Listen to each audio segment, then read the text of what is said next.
Hello, my friends, and welcome back to the reading room, where we're doing yet another debate dissection, where we're autopsying a past debate to provide critique and contribute to the public discussion on these topics discussed. And usually, we're doing theology. There's other topics we can do as well, isn't there, Ems? But let me introduce my good friend and my co-host, delightful Ember. How are you? Oh, I Hello, see you're the hello. Reverend. Well, you Y- got that title last week, I believe. yes. When we were trumping bishops, bishops and archbishops and whatnot, We we're were like, trumping well, bitches as well. Like we were I trumping, but yeah, yeah. possibly. I mean, it's Mm. not hard with Catholics since they have that whole no touchy, no fun times policy. Oh yeah, yeah. Which is no fun. No fun. It's true. It's true. Mm. But yeah, how are But yeah. you? I'm good. I'm just tired, and I've had a rough week. I've just had a few things happen this week which have been a bit stressful. So I know, and first I got to say, and I do have to put this out there, that I did say I was going to do a Dawkins debate versus Cardinal Pell, but Cardinal Pell is he is a controversial figure that has been convicted and then overturned of SA of children. So he's a complete douche, and Dawkins has been saying some douchey stuff, really. So I really just wanted something else to go over because both of them have been absolute. I mean, one's dead, of course. One's a lot better than the other, but But I decided to go to Matt Dillahunty. It's always good to see for a debate. He always has good arguments. And Inspiring Philosophy, who I find not as obnoxious as most theists. I mean, that's a low bar. That's a very low bar. But you sort of said, hey, he's been obnoxious lately. Yeah, he's got his pluses and minuses. For one, he went out of his Yeah, way to take a stand against Christian nationalism, which right, it's kind of the bandwagon for evangelicals here in the US lately. He could right. have just ignored it and stood to the side, but instead he took a stand against it. So points to him for that. But on the other hand, Well, he taking a was stand against fascism is a low bar. Let's face it. yeah, it's Not the that. bare minimum. Right, But right. he did not have to do it. He could have just ignored the whole thing. So partial some Okay. credit there. Yeah. But on the other hand, he went over on deep drinks with our other down under friend David, and kind of just made a Okay. total ass of himself. Like, people shouldn't have rights because all rights come from God, and it was everyone in the chat was full on infuriated, and I'm like, this dude has some bad ideas. Wow. That's probably I why he sticks to the super intellectual stuff that he's known for. Because when he gets into policy and yeah. social stuff, he just immediately steps in it.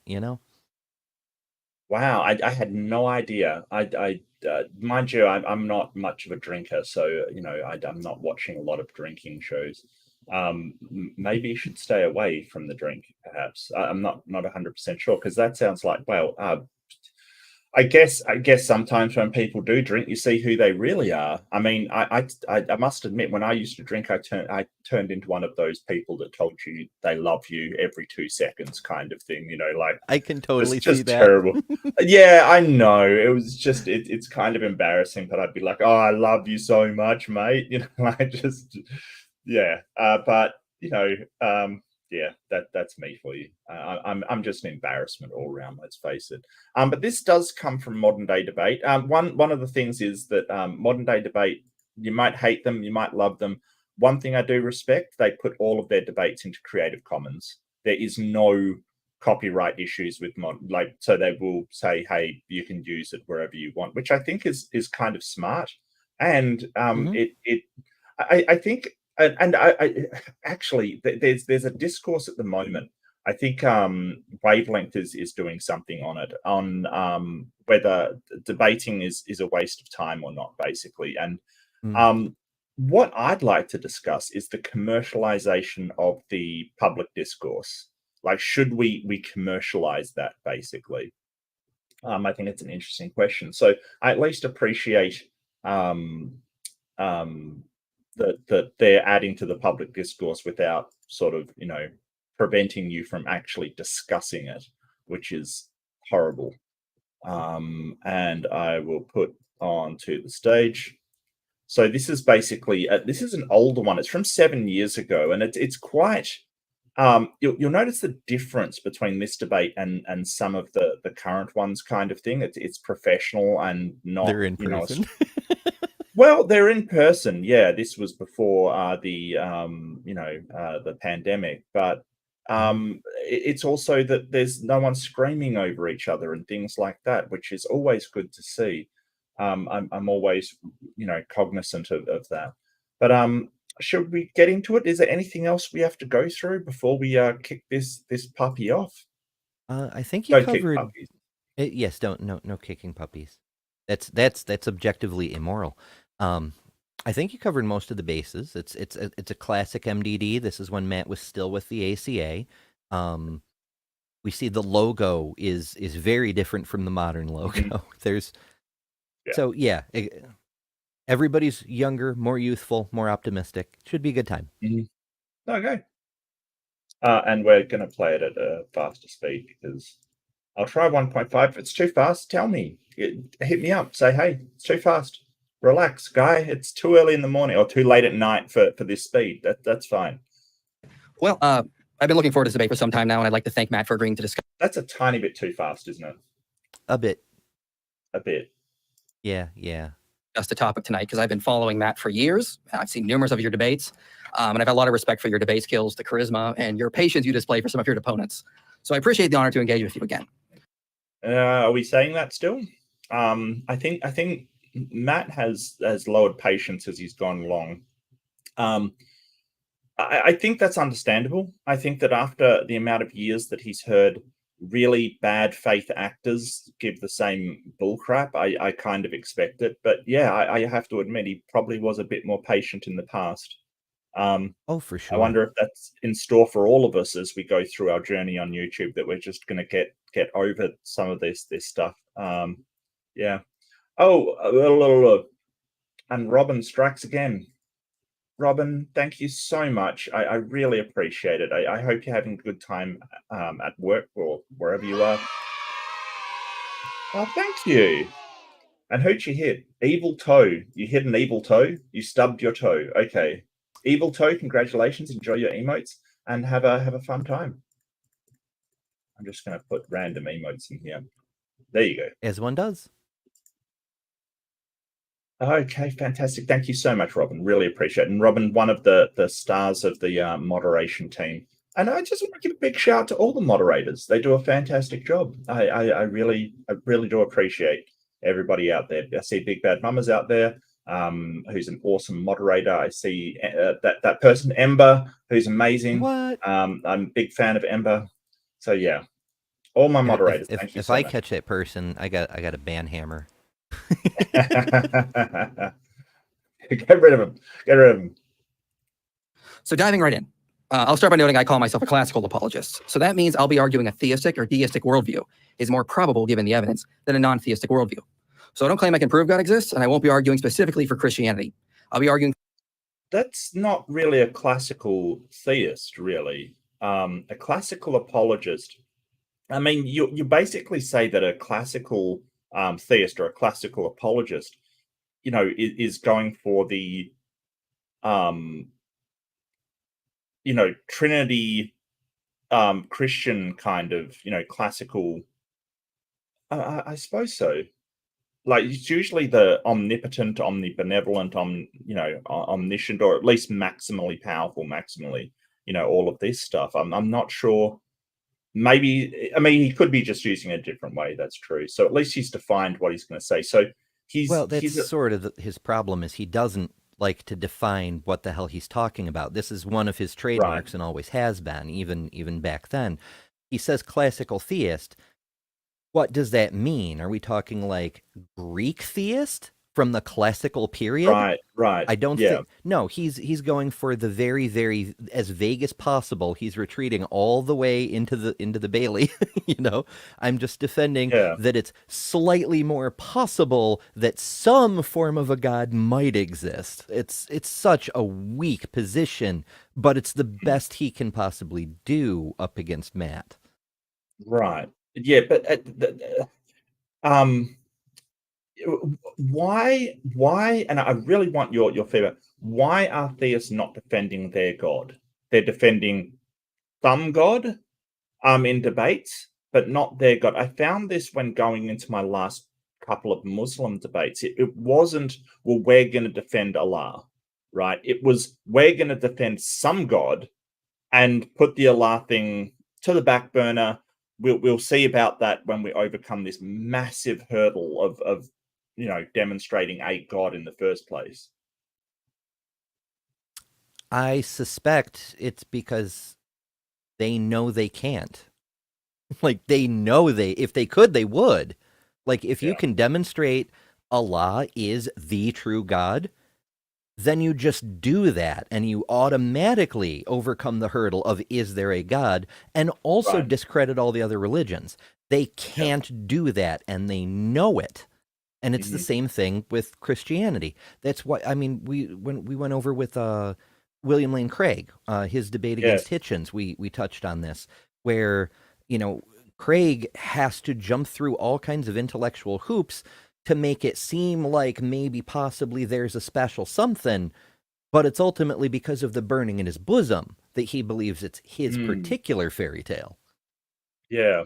Yeah, so I think Starsong makes an excellent point. As a monotheist, if they demonstrate a god, they assume it's theirs, and that's a good point. If I can just assume any god, well, it's going to be my god, right? Like that's just common sense. Yeah, I totally understand that. Yeah, no, good point. For basic theism, I'll present 3 arguments. First, by God, I simply mean a necessary and immaterial mind that created the universe, and so there's no need to argue for anything beyond that at this point.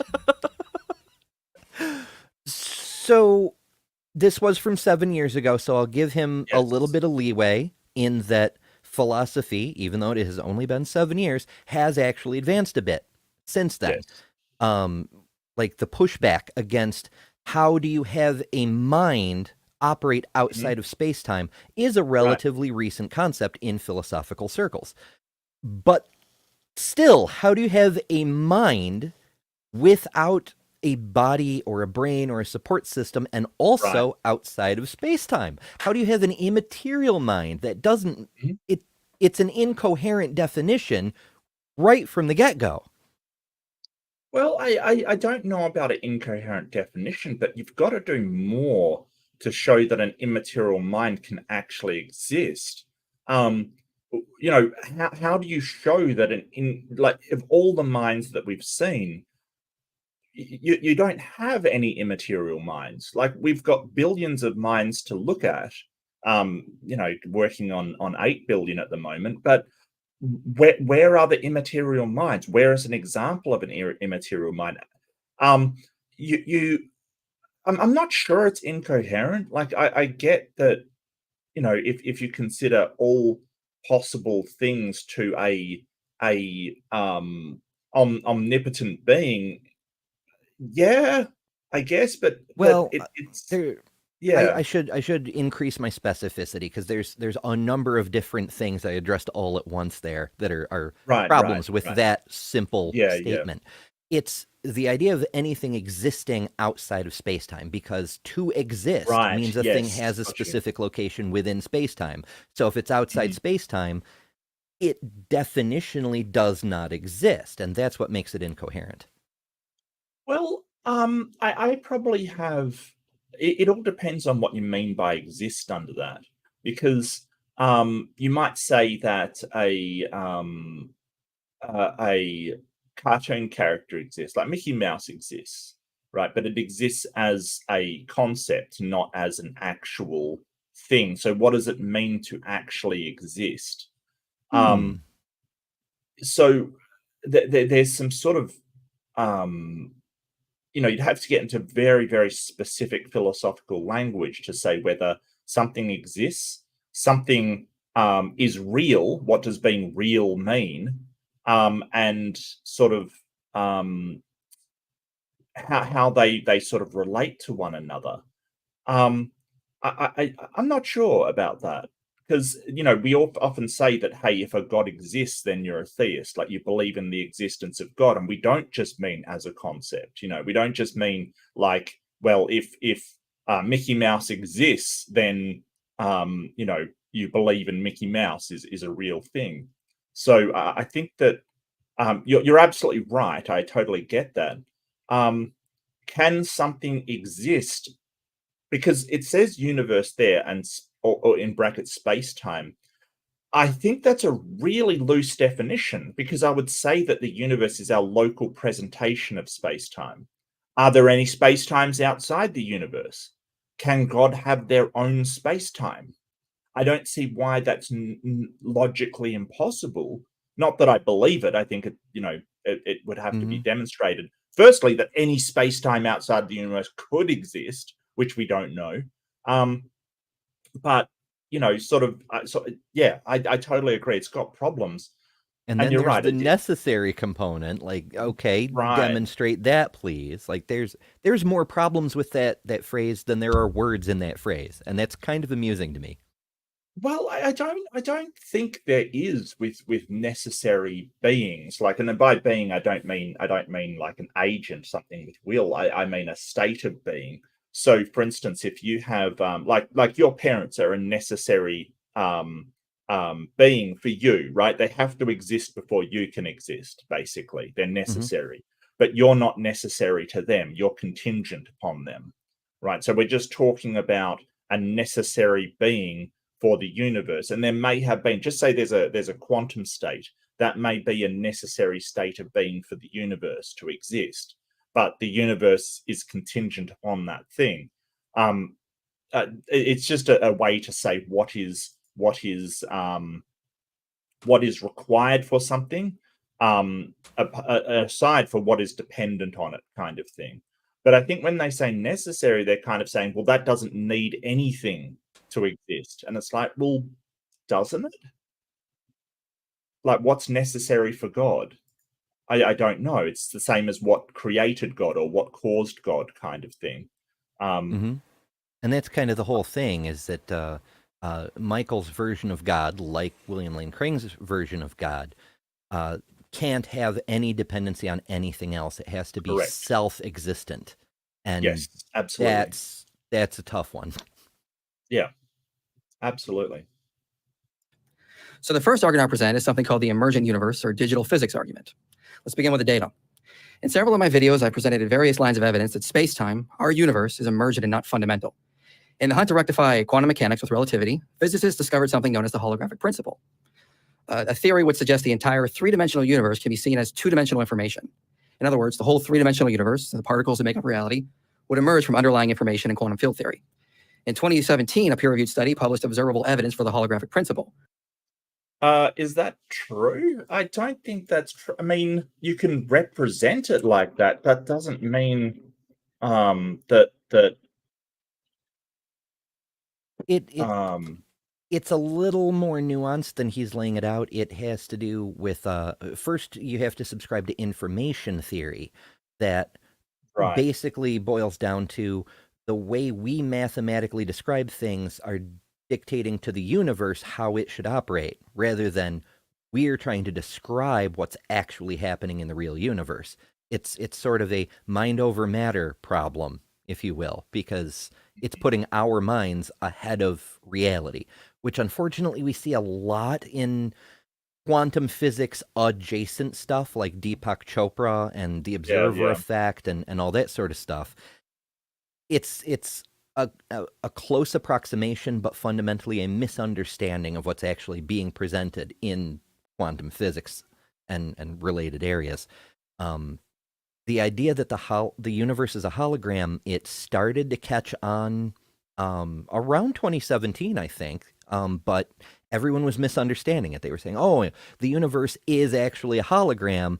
It's a projection, a three-dimensional projection off of a two-dimensional surface, possibly the surface of a black hole. We don't know. But that's not really what was being proposed. It was saying that Yeah. if we boil it down to the information that we describe and we consider that information to be a real thing, like a mathematical realism, that numbers exist outside of the universe as actual things, then that reality where that information lies could be described as its own plane of existence, undergirding the physical reality we think we perceive. But that's just a thought framework, not a real thing. Yeah. Well, it seems to relate to, it's a property of string theories as well, and string theory has really fallen out of favor with particle physicists. So they're one-dimensional things called strings that sort of give properties to the universe, but string theory and sort of M theory are really out of favor at the moment. They're not being endorsed by a lot of physicists because of some, abject failures, as far as I'm aware. Yeah, the math is beautiful. They're the most they're the sexiest equations you'll ever see, but it's unfalsifiable. We can confirm anything in string theory as much as we can confirm Michael Jones's God. We can't test it at all, and that makes it, a fun math experiment and nothing more. Right, and anything that you can't falsify is sort of not worth looking at in science. It's one of those things where you've got to put it on the back burner and put it aside. So it's not unthinkable that we might discover something, or a new prodigy in math will come forward and give us the missing variable that all of a sudden we can actually test this stuff, and it turns out to be absolutely true. But until that happens, we're just kind of in a holding pattern on that thing. Yeah, I think that I think that he's kind of getting this to do a lot more heavy lifting than it actually has. That it's sort of a principle alongside sort of these string theories, which are more like sort of hypotheses, and making them do some incredible amount of heavy lifting, like the whole idea that information automatically comes from a God. Well, it depends on what your idea of information is. Like, for instance, the wavelength and the pulsing of pulsar stars, right? That carries with it information about the star.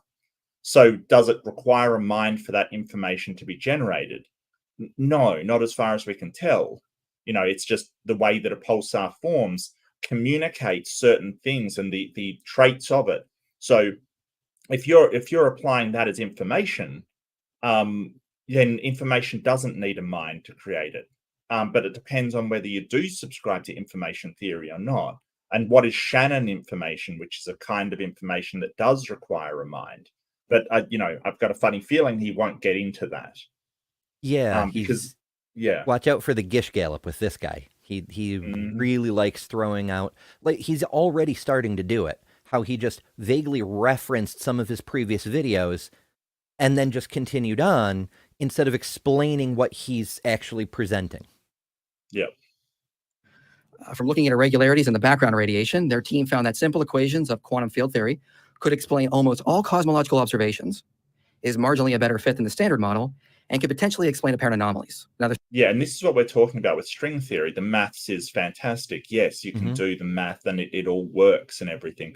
But is the fact that the math actually does it make testable predictions? So if we can't look at the strings that it's predicting, then it's kind of just a hypothesis at that point, because we can't actually test it if we can't make testable predictions for these strings, and no one can find.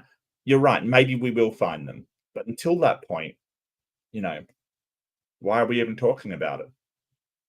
Study from last year found evidence of not. That's exactly it. Is he presented that this holographic idea matches the universe and phenomena within the universe slightly better than the standard model. Slightly is a little bit of a wishy-washy term. It doesn't tell us what does slightly mean, how close, but that doesn't really matter. because the main issue is it can't make predictions. It can only explain, and that doesn't make it useful. Correct. And that's not what science is about. Like, you can explain a whole lot with, your God or aliens or pixies or whatever sort of thing that you come up with. But is that explanation correct? And this is sort of another thing of what we see time and time and time again. It's that well, I've got an explanation that explains it. That's good enough for me. No, that's not good enough for me. I want to know that explanation is true or most likely true, or has enough evidence behind it for me to be warranted in putting my confidence behind it. I don't want just any explanation. On locality, even when two particles are not directly entangled. Thus, as the slide is meant to show, what this means is the information between particles is not affected by space, as it can be transferred instantly. So to sum up the implications... That's with quantum entanglement, sir. Yeah, and he was trying to say that doesn't depend on the particles being entangled, and I haven't heard about that. That doesn't mean it's not happening, but I haven't heard about, like, what is the point of entanglement if you can have information exchange instantaneously across any distance without entanglement? Why bother entangling things? Why bother having a speed of light? That's a big damn claim, Yeah. And I mean, I'm not huge on quantum mechanics, and I think he's sort of relying on his audience not to be. But I know that quantum entanglement, we've transferred information faster than the speed of light, but we're not transferring the information so much as just sort of rotating the quantum entangled quarks, and the other one spins in the opposite direction with no delay. So I'm kind of baffled as to what he's getting to, because that doesn't show, like, where in this is a God. That touches on another one of those misunderstandings that are science adjacent. This idea that we can use entanglement to pass information faster than the speed of light, but that's not what that says. It's if you measure one entangled particle, whatever position you find it in, up, down, left, right, what have you, the paired particle will be in the opposite position.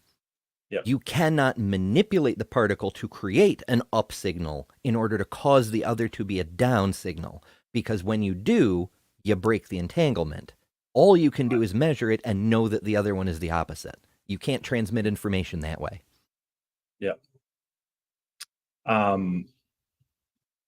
Sean Carroll, space is obviously not fundamental, so that doesn't mean a God is fundamental. I feel like all of this is going to be, well, quantum physics is hard, therefore God. I don't know what he's getting to with this, because none of this, like, this is a non sequitur. How maybe he'll get to that. I'm sort of demanding it very early on. Maybe he'll get there. I doubt it, though. I feel like it's going to be a non sequitur, like all of this quantum stuff, therefore God. I'll quote Sean Carroll. Space is obviously not fundamental. Space is something, when you go from classical mechanics to quantum mechanics, space more or less disappears. This implies space is not fundamental for the underlying world of quantum mechanics, but an emergent phenomena of the classical world that only exists after measurement. So the evidence implies all of space-time is emergent. Now, I could argue the emergent nature of matter or space-time from numerous areas, be it quantum mechanics, holographic principle, Brian Whitworth's features of a virtual reality. Well, so what? It's emergent. Okay, just say it is emergent. I'm not entirely convinced that is the case, but just say it's an emergent property. Like, that what we consider to be space-time is an emergent property of underlying physics, basically, or underlying quantum mechanics. Just say that is the case. How does that get you to a God? Weather patterns are emergent properties. It doesn't point to a God. Why is that? Why is that a thing? Yeah, there's other issues too. First of all, the way he presented that quote, the ellipsis before the quote, I don't like it, because we've seen apologist after apologist. Are you desperately looking for it? Cherry is that pick. what's going on? Yeah, and it's just, giving me half a sentence tells me there's cherry picking going on. I don't like that.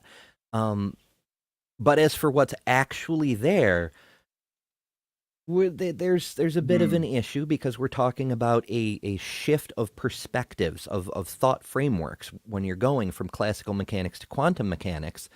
Yes, space basically disappears when you're dealing with quantum mechanics because the difference between a particle or a wave, which because of duality can be the same thing, and space is just energy level. Like space is the same stuff as particles, just particles have more of an amplitude. They have a little bump in whatever energy you're measuring in that specific area. Space isn't fundamentally different in that framework, but the reason we can't get classical mechanics to cooperate with quantum mechanics is because they're incompatible perspectives. We know this. We can't resolve it with a formula like Celsius and Fahrenheit and translate them between each other. We need a paradigm shift that puts both these perspectives into the field at the same time. Yeah, and sort of, so it's also that time isn't discrete units either. It's not quantified, it's not quantized. It's basically there's no one unit of time kind of thing, which is sort of hard to understand. But yeah, it like all of this is insanely complicated. I kind of, yeah, he's really preying on a whole load of unknowns. Yeah, it's I got just, the gaps, but tremendously overcomplicated, just like the woo peddlers, right? You make it as complicated as you possibly can so that people just have to go, wow, he's so smart.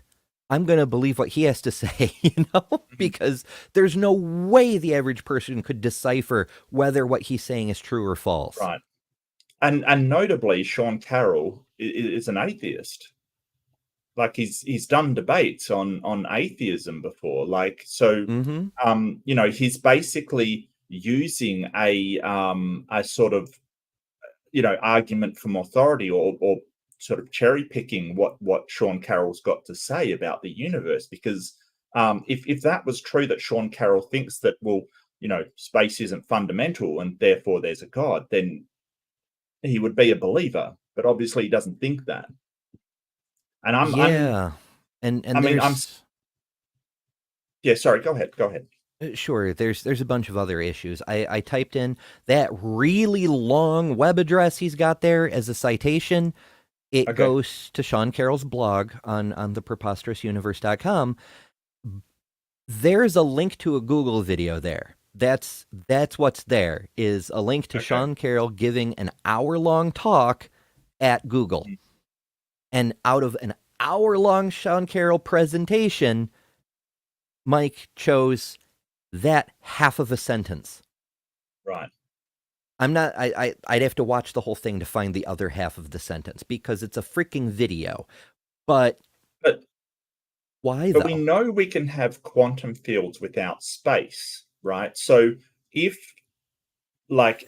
just because space isn't fundamental, why should a God be fundamental? I guess is my question. Why should that be the case? I think that's what he's aiming for, which, you know, is kind of a bit weird. But it's you know, I guess it's at another point, it's refreshing, you know, to see somebody just not jump into, you know, sort of the usual arguments. At least he's trying something different. I got to give him that. Yeah, that is worth some credit, yes, because we've often said, you know, why do they make the same 5 arguments over and over? And he's doing different arguments, so there's that. You gotta give him credit for that. And I mean, I don't think it's a great argument, but you got to give him credit for it. Space-time from numerous areas, be it quantum mechanics, holographic principle, Brian Whitworth's features of a virtual reality, or in many other ways. Did he just go to hard solipsism? Did he just lose automatically by appealing to hard solipsism? he might have. Physical world is a virtual reality. Okay, so I haven't read that. You can't read every book about every subject ever. Right. Yeah, there's this idea that many atheists have spoken of, that our reality might be a simulation. And Right. if it's possible for a universe to be a simulation, then it becomes far more likely that our universe is a simulation than the original universe, if there even is such a thing. Infinite regress makes one inclined to believe there probably is a base level reality at some point, but functionally it's really no different than multiverse theory. It's Was it saying Brian Whitworth? how many universes Brian are there. Whitworth? Brian Whitworth, yeah. So I mean, the paper, I mean, it is a paper. I think that it's a public and full text from let's see, where is this? 2007. He starts off this paper explores the idea that the universe is a virtual reality created by information processing, and relates this strange idea. Like sort of he sort of says that such an approach could reconcile, like, you know, this is not but I feel like virtual reality is kind of one of those explanations where, yeah, it's kind of cool and it's fun to talk about, but it could explain anything. You know, it sort of is like the God description. You could say, hey, why does, you know, this happen in quantum mechanics? Oh, well, it's a virtual reality. You know, it is really one of those things I've talked about before, where it has infinite explanatory scope, but a tiny amount of explanatory power. Like, it doesn't actually explain why the universe is expanding, for instance. But you could say, hey, it's just part of the simulation. You know, that's the way they programmed it. I don't think it explains anything. Yeah, it's just substituting God for another answer, and then, you know, claiming that that's basically God by a different name.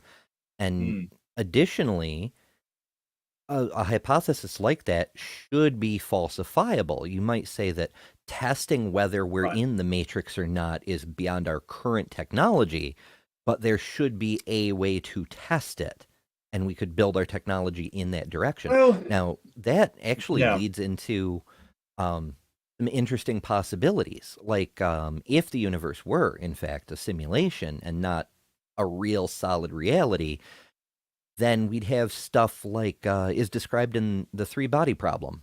I don't have Netflix, so I've been reading the book. I don't know what they have in the show, but in the book, they have a whole bunch of physicists committing suicide because when they started building particle colliders in the 60s, they found that they would conduct a test under certain parameters, and then when someone else tried to replicate it, they'd get a different result. And then when the same lab tried to replicate it, they'd get a different result. And all these results were completely different from each other. TLDR, at the most fundamental level, there's no consistency to physics. The uniformity of the universe we experience is an illusion of our strange level within reality. Yeah, I won't spoil it because I am watching. I watched it on Netflix. At the moment, I'm watching Fallout, which is amazing. I just got a quick plug to that. I really am enjoying that show. I think they've captured the essence of the game for all those Fallout fans out there. But that's not exactly what's happening, because in the show, basically, physics stopped working. Like, it used to be that they got the same result when they collided particles, and then suddenly things flew off in every direction, kind of thing. Like, things just broke. So, but I won't spoil it and sort of say, but that's slightly incorrect, I guess. I guess that might be what the book's saying. Yeah, difference between the book and the show. It's probably maybe easier to produce that way, because that way it's a more of a dramatic moment kind of thing. But it's not super important. The relevance is that if we did observe something like that, that could lean towards the universe being a simulation, because below a certain level, which we by rights should even be able to observe, things get into random data noise. Yeah. If only somebody had made a prediction to that end before we discovered things, you know? Yeah, I agree. What Sabine Hoffenfelder is actually okay. She on physics and things. And all of this is just sort of at the moment thought exercise until we have some way of finding it. Okay, it could be a simulation. Yeah, How and that. Additionally, there's a lot of confusion and conflation with reality versus our perspective, because since we have to take in information about the world through our senses and then generate what we perceive of the world in our brains, the universe we're perceiving is, in a sense, virtual reality. Yes. Because we can't directly experience real reality. It's always filtered through our senses. So for us, it is virtual. Yes. But that doesn't mean the outside reality is virtual, or you know, Rene Descartes' demon or whatever. The simplest explanation is that it's actually real. And until we have a reason to think otherwise. But the idea of space-time as emergent and not fundamental is accepted more and more by physicists every day. For example, physicist Haiyan Seok Yang says emergent space-time is a new fundamental paradigm for quantum gravity. Wait. Yeah, that contradicts what he just said. Right? Because his quote from Sean Carroll said that in the quantum framework, space doesn't exist. It's not even a thing. Yep. And now here he's quoting a different physicist saying that space-time is emergent and it's part of the paradigm of quantum gravity, which is based in, you know, quantum first, trying to explain gravity. They're contradictory statements. Does space exist, or is space-time fundamental? Well, I'm seeing the ellipses of quote mining, the dreaded ellipses of quote mining appear to the front and the back, which is never a good sign. That he's sort of, that's very, very, like that is what 1, 2, 3, 4, 5, 6, 7, 8, 9, 10 words out of obviously a paragraph that you've cut in the front and cut in the back. And so what if space-time is emergent? We know emergent things can come from uncontrolled systems, even chaotic systems. So I'm not sure where you're going with that one. I do have to give Left-Handed Jedi a big salute. Hell yeah. Jedi, oh my Jedi. Tyler West was gifted a membership. Guero Sinfei was gifted a membership. Jenna, lots of love for Jenna, was given a membership. Razor Robertson was gifted a membership. And Coffee Breath, which I actually have right now because I am drinking coffee, was gifted a membership. Thank you so much, Left-Handed Jedi. I enjoy your emotes. Have fun. I'm going to put a whole lot in here. Have I been restricted? Am I not allowed to chat? Not too many emotes. Too many. No chats for you on your own channel. Yeah, no one chats you. I love how it offers you memberships on your own channel. You're like, wait, what? I don't get an automatic one? How dare you? How dare you? YouTube keeps trying to get me to subscribe to Better Than Ember. I keep hitting the button and nothing happens. No. I don't want to subscribe to my own channel. That's just embarrassing. I'd know. I'd never hit the button. I've never found out what happened. I feel like I'm just paying myself and giving Google money for no reason, I guess. I don't know. That's a weird thing to think about. Anyway, there are some weird things going on around these parts. Like, for instance, we're both members of each other's channels, partly because of the cool emojis, partly for, you know, support, etc. But ultimately, we're just basically trading the same $3 or whatever back and forth every month, and Google's taking 30%. Yeah. But I like your emojis. I want them. I want the Tangent Queen emoji. I have to have it. Hell yeah.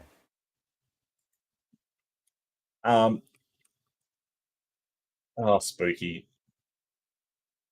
You know, fun fact, you don't have to be a subscriber to be a member. You can be a member without being subscribed. That's true. That's true. That's really weird, though. That'd be a weird state of affairs. Anyway, back to the tangents in the chat. Tangents.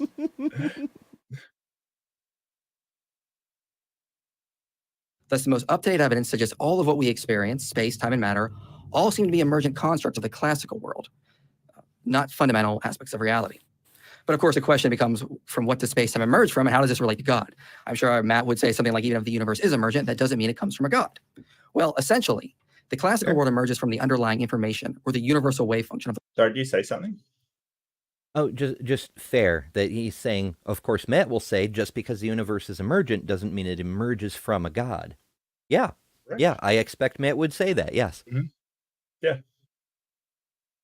quantum realm. However, interestingly enough, these same underlying features have been seen to parallel aspects of the mind or mental thought processes. So in 2009, Okay, hold on. Just because the mind produces or minds produce emergent systems doesn't mean that all emergent systems come from the mind or a mind. Yeah, absolutely. Why should we think that all emergent systems come from, like I said, the weather's an emergent system. Like, it relies on a whole bunch of smaller interactions that create patterns that is a system that is, I mean, it's not incredibly consistent, but it is quite consistent across the, this is the thing about emergent systems. They're just made up of smaller fundamental things. I don't understand why. It's also kind of anthropocentric when you get right down to it. The mind is itself emergent from non-mental components. Our consciousness is not produced by a conscious biology, I suppose. It's really weird to talk about the mind as separate from the body. Ooh, but yeah, our brains are not intelligent. They're just the biological result of billions of years of evolution. And the mind is an emergent property of that. So we give minds way too much credit. Like, the wind blows, it doesn't need a mind directing it. The snowflakes are a very specific, they're six-sided and these lovely artistic shapes. They're not handcrafted by snowflake fairies. It doesn't take a mind to do that. Yeah. Every emergent property we can find is not produced by a mind. And the way that crystals grow into a certain structure, that's an emergent property of that system. It's not a mind deciding, I'm going to build this system kind of thing. It is the smaller fundamental interactions between those crystals and the way that they grow and the way that the chemicals interact that builds that entire thing. And that's important to realize. And you're absolutely right. So he's doing what is the fallacy? It is a composition. What is it? The fallacy of composition. Like, he's attributing the particulars the same properties as the entirety. So he's attributing what caused the emergent property the same attributes as the emergent property. Yeah, we see that one a lot in he hasn't made this case yet, but it does come up in a lot of related topics where people say that for the universe to contain consciousness, it itself must possess the capacity for consciousness. That doesn't mean the universe is conscious, just that it could be. And no, that's another example of composition division, because yes, that's it, composition division. So it's technically the composition, because you're saying, hey, the entirety. No, it's a division fallacy. No, which one is it? I always get confused between them. It's a division fallacy. It's basically saying, hey, what's true of the whole is also true of the fundamental parts that make it up. So it's like saying, hey, my computer can perform mathematics. That's the emergent property. The copper atoms that make up, or the atoms that make it up, can also perform division.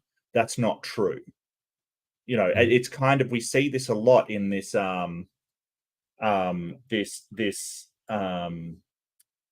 these arguments where it's like, well, a mind doesn't come from non-mind, and it's like, that's not how these emergent properties work. It's like saying, we can't see, in order for us to have climate, for instance, the emergent property of the sort of weather systems, it has to apply to the localized weather as well. And that's not true. We see these climate patterns through all of the earth, but the weather patterns can vary wildly, like incredibly wildly. It's just a property of those patterns that creates the whole. I think he may be hung up on holographic theory a little bit too much, because one of the properties of actual holograms, well, there's two things. First of all, it's a two-dimensional surface with three-dimensional information because of the way they're created. It's very fascinating, but that's a separate thing. The other is that if you took a holographic image and you cut off a corner of it, the corner contains all the information of the entire image. You will get the whole image, but smaller. And I think he thinks that's what's happening. I think he thinks if we took one neuron from my brain and then grew it into a whole new brain, it would possess all of my memories and thoughts. And we know that's not how that works. Mm-hmm. And that's the composition division fallacy. That's basically it in a nutshell. That's a really good example. Physicist Dieter Gertz published a paper noting that our cognitive processes can be readily modeled using the mathematical formalism of quantum mechanics.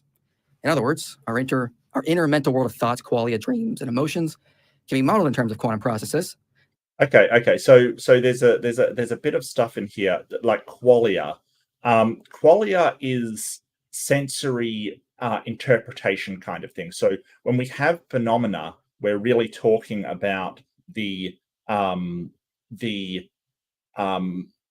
things around us that are sort of objective kind of thing, that we're talking about, our sensory information that is real.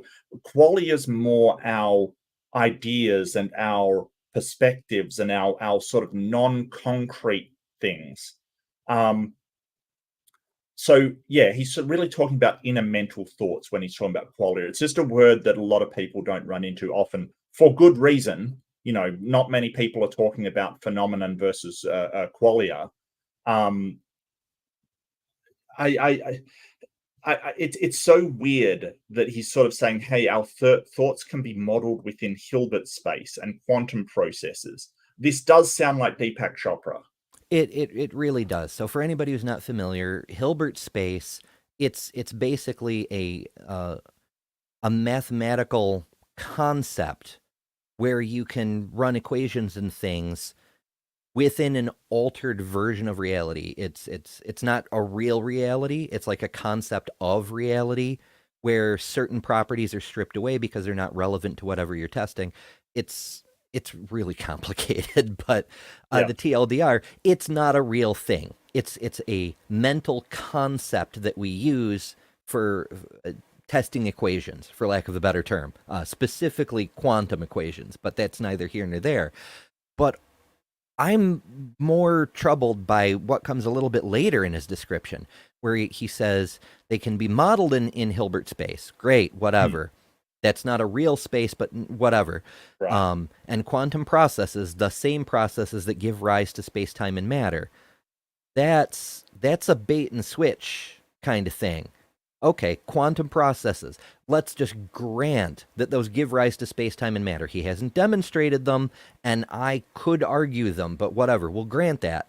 But quantum processes is a really broad brush. That's like saying the weather is caused by thermodynamic patterns, the same patterns that cause circulation within the human body, Like using everything you're doing now can be described by physics, the same processes that cause the sun to burn, It doesn't, it's so broad, it's useless.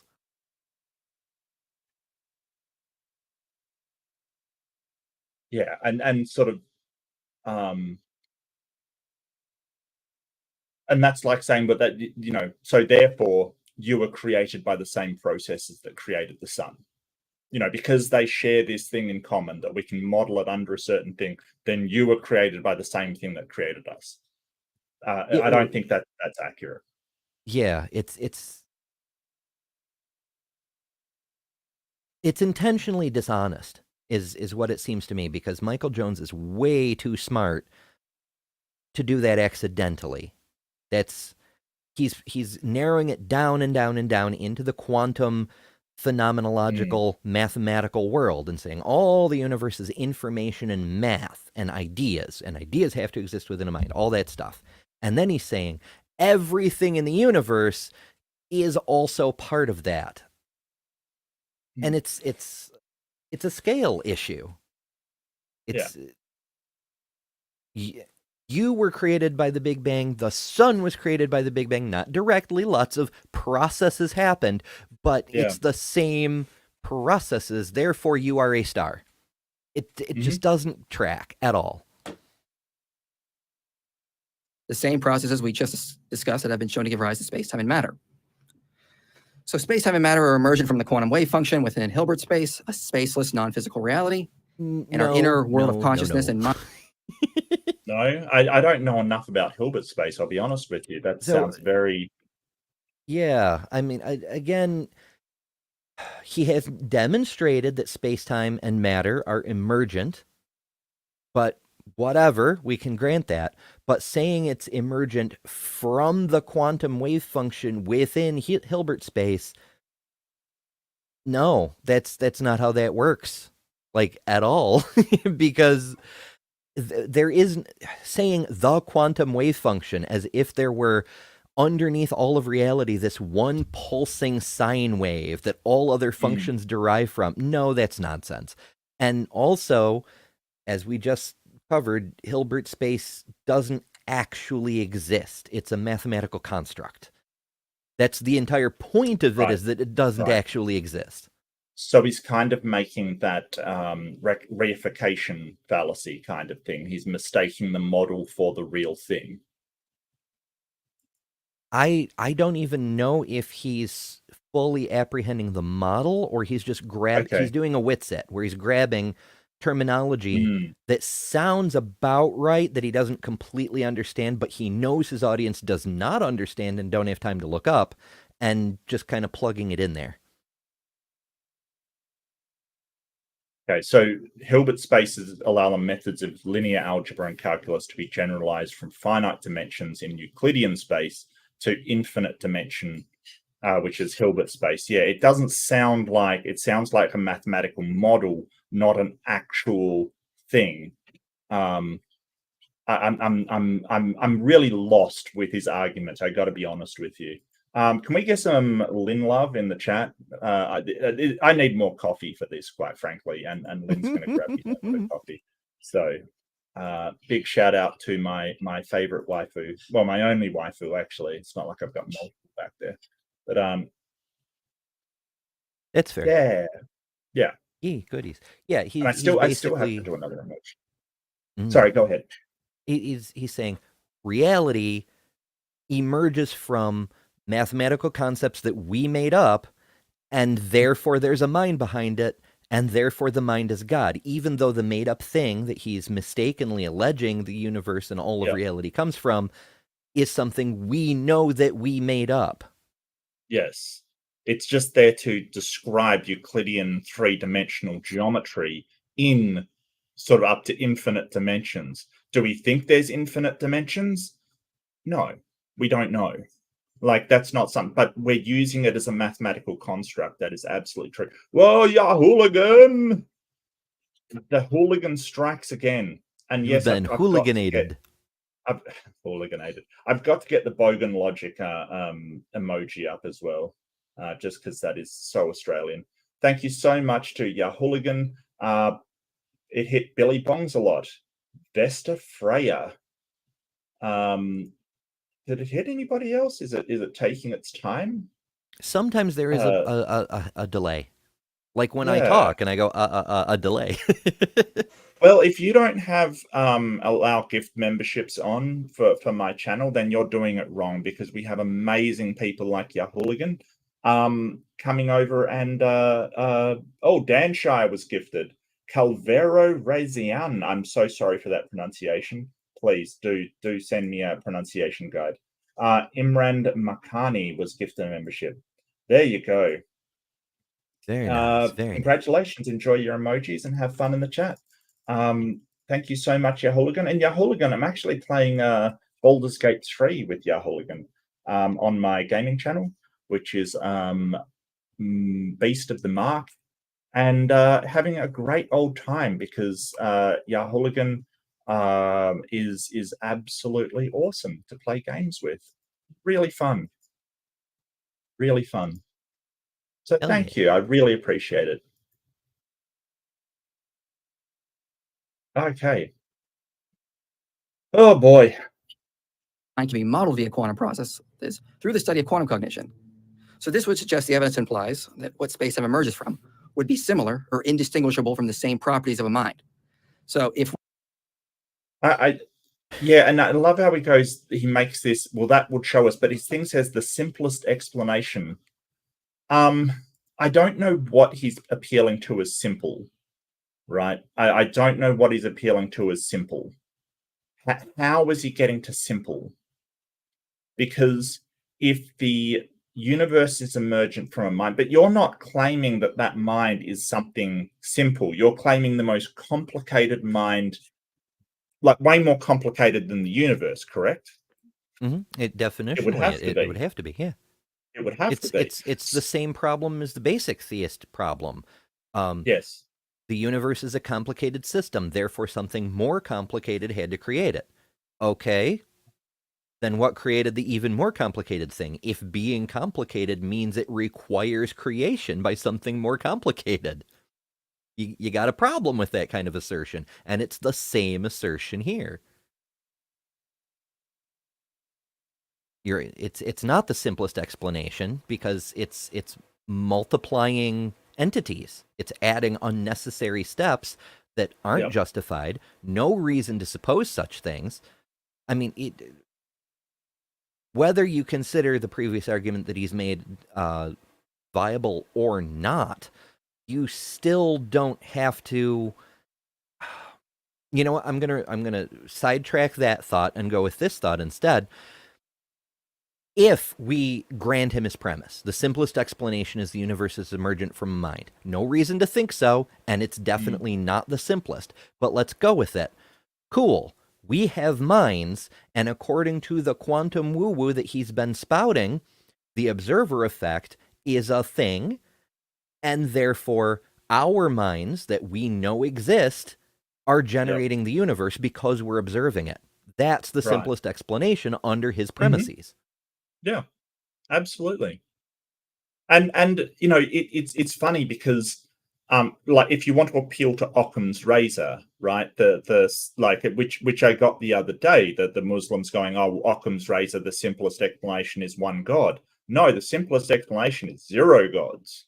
Like, you know, and this is where they veer away from Christianity or Islam or any of the things, because if you want to go for Occam's razor, you know, which says don't multiply entities, it's not just a God under these theistic systems that you're multiplying by. You've also got to have the multitude of angels, the multitude of devils, all of these other stuff that come into it.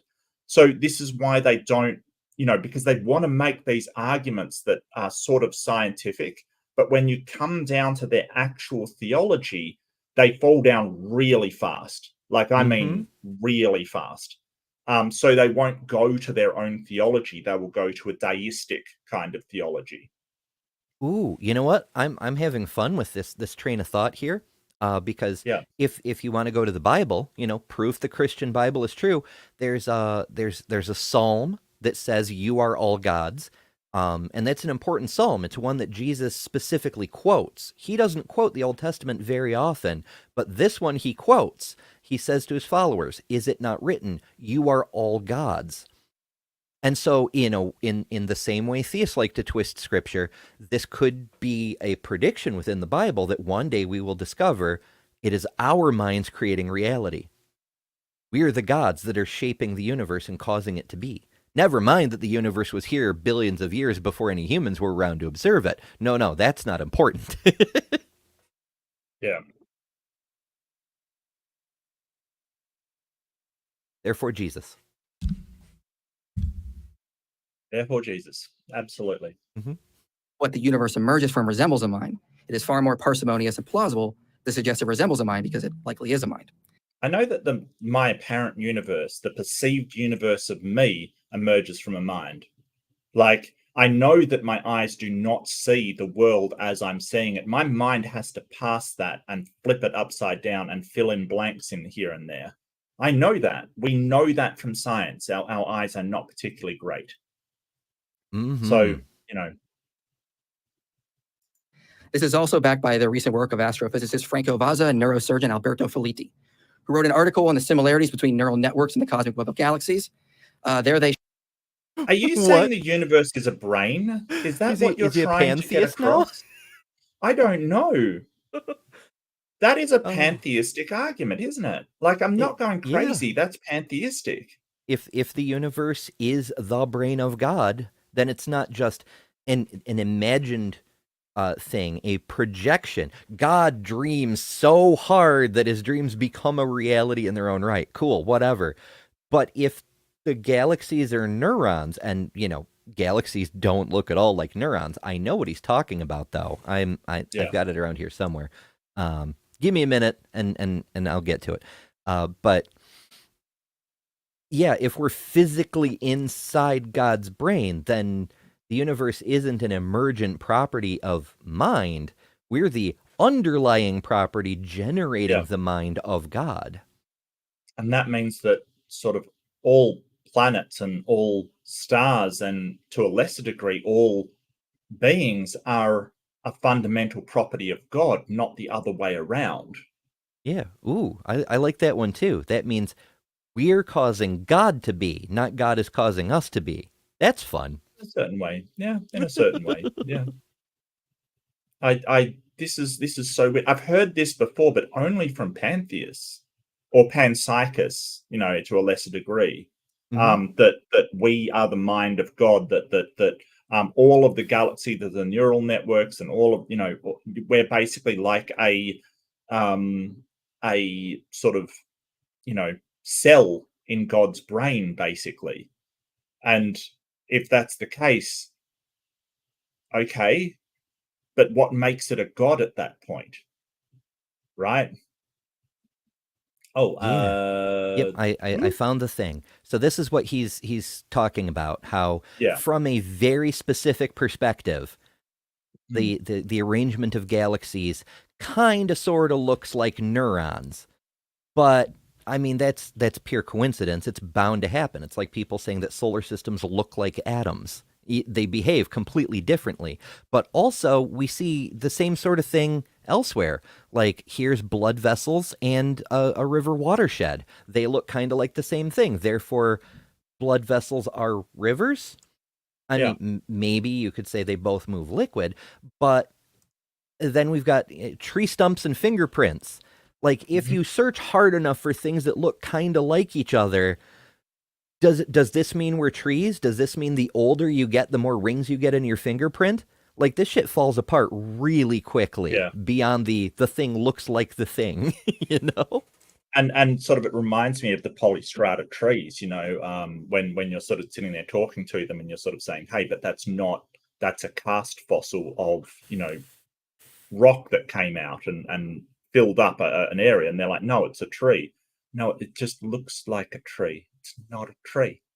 Like, because it looks like something, you know, and you can extend this all the way to the mud fossil university, right? Those rocks look like hearts, you know. It's that's like exactly it. I was listening. Dude, I can't remember who was doing. Somebody was covering a mud fossil universe, or no, it was a Hans Wormhat video. But it's basically the same thing. It was probably Maya. Let's face it. It could, but I was listening to it earlier, and I'm like, you know, yeah, it's all incredulity. It's all a thing looks like a thing, or these look so similar, it can't be a coincidence. It's like Beamsy pointed out with my debate with T-Rock. It looks like a maple leaf, therefore it must be a maple leaf. But it's not. We investigate, and it was a sweet gum leaf. They aren't even in the same genus. Like, seriously, they're not in any way related. Like, you know, I mean, sort of closely related kind of thing. Like, it's just ridiculous. It's cloud watching. Show the properties of neural networks are similar to the cosmic web of galaxies, which is something we would expect if it's emergent from a mind. So thus the argument can Why would we expect that? Why would we expect a universe-spanning mind to look like a human brain? Why would we expect that? Yeah. I mean, okay. Trying to see it from Michael's point of view, if the universe is the brain of God and we're made in God's image, the fact that we have brains that look like the universe, which is the mind of God, shouldn't be surprising. In fact, we should be able to predict it. But that's a hell of a reach. And yes, Andrew, thank you. It was Bree covering Hans Wormhat earlier. Oh, right, yep. Pandas aren't real. Yes. Hype science. Oh, pandas aren't real. Oh. Yeah. Birds aren't real, koalas aren't real, pandas. Nothing's real. There's no animals. It's all just, mechanical. I blame David Starr Jordan for revealing that fish don't exist. Everything just went to hell from that point. Yeah. It's all downhill from there. Yes. run as follows. So emergent universes exist in either a computer or a mind. Okay. Here's a syllogism. Emergent universes exist in either a computer or a mind. Well, there's a problem right there.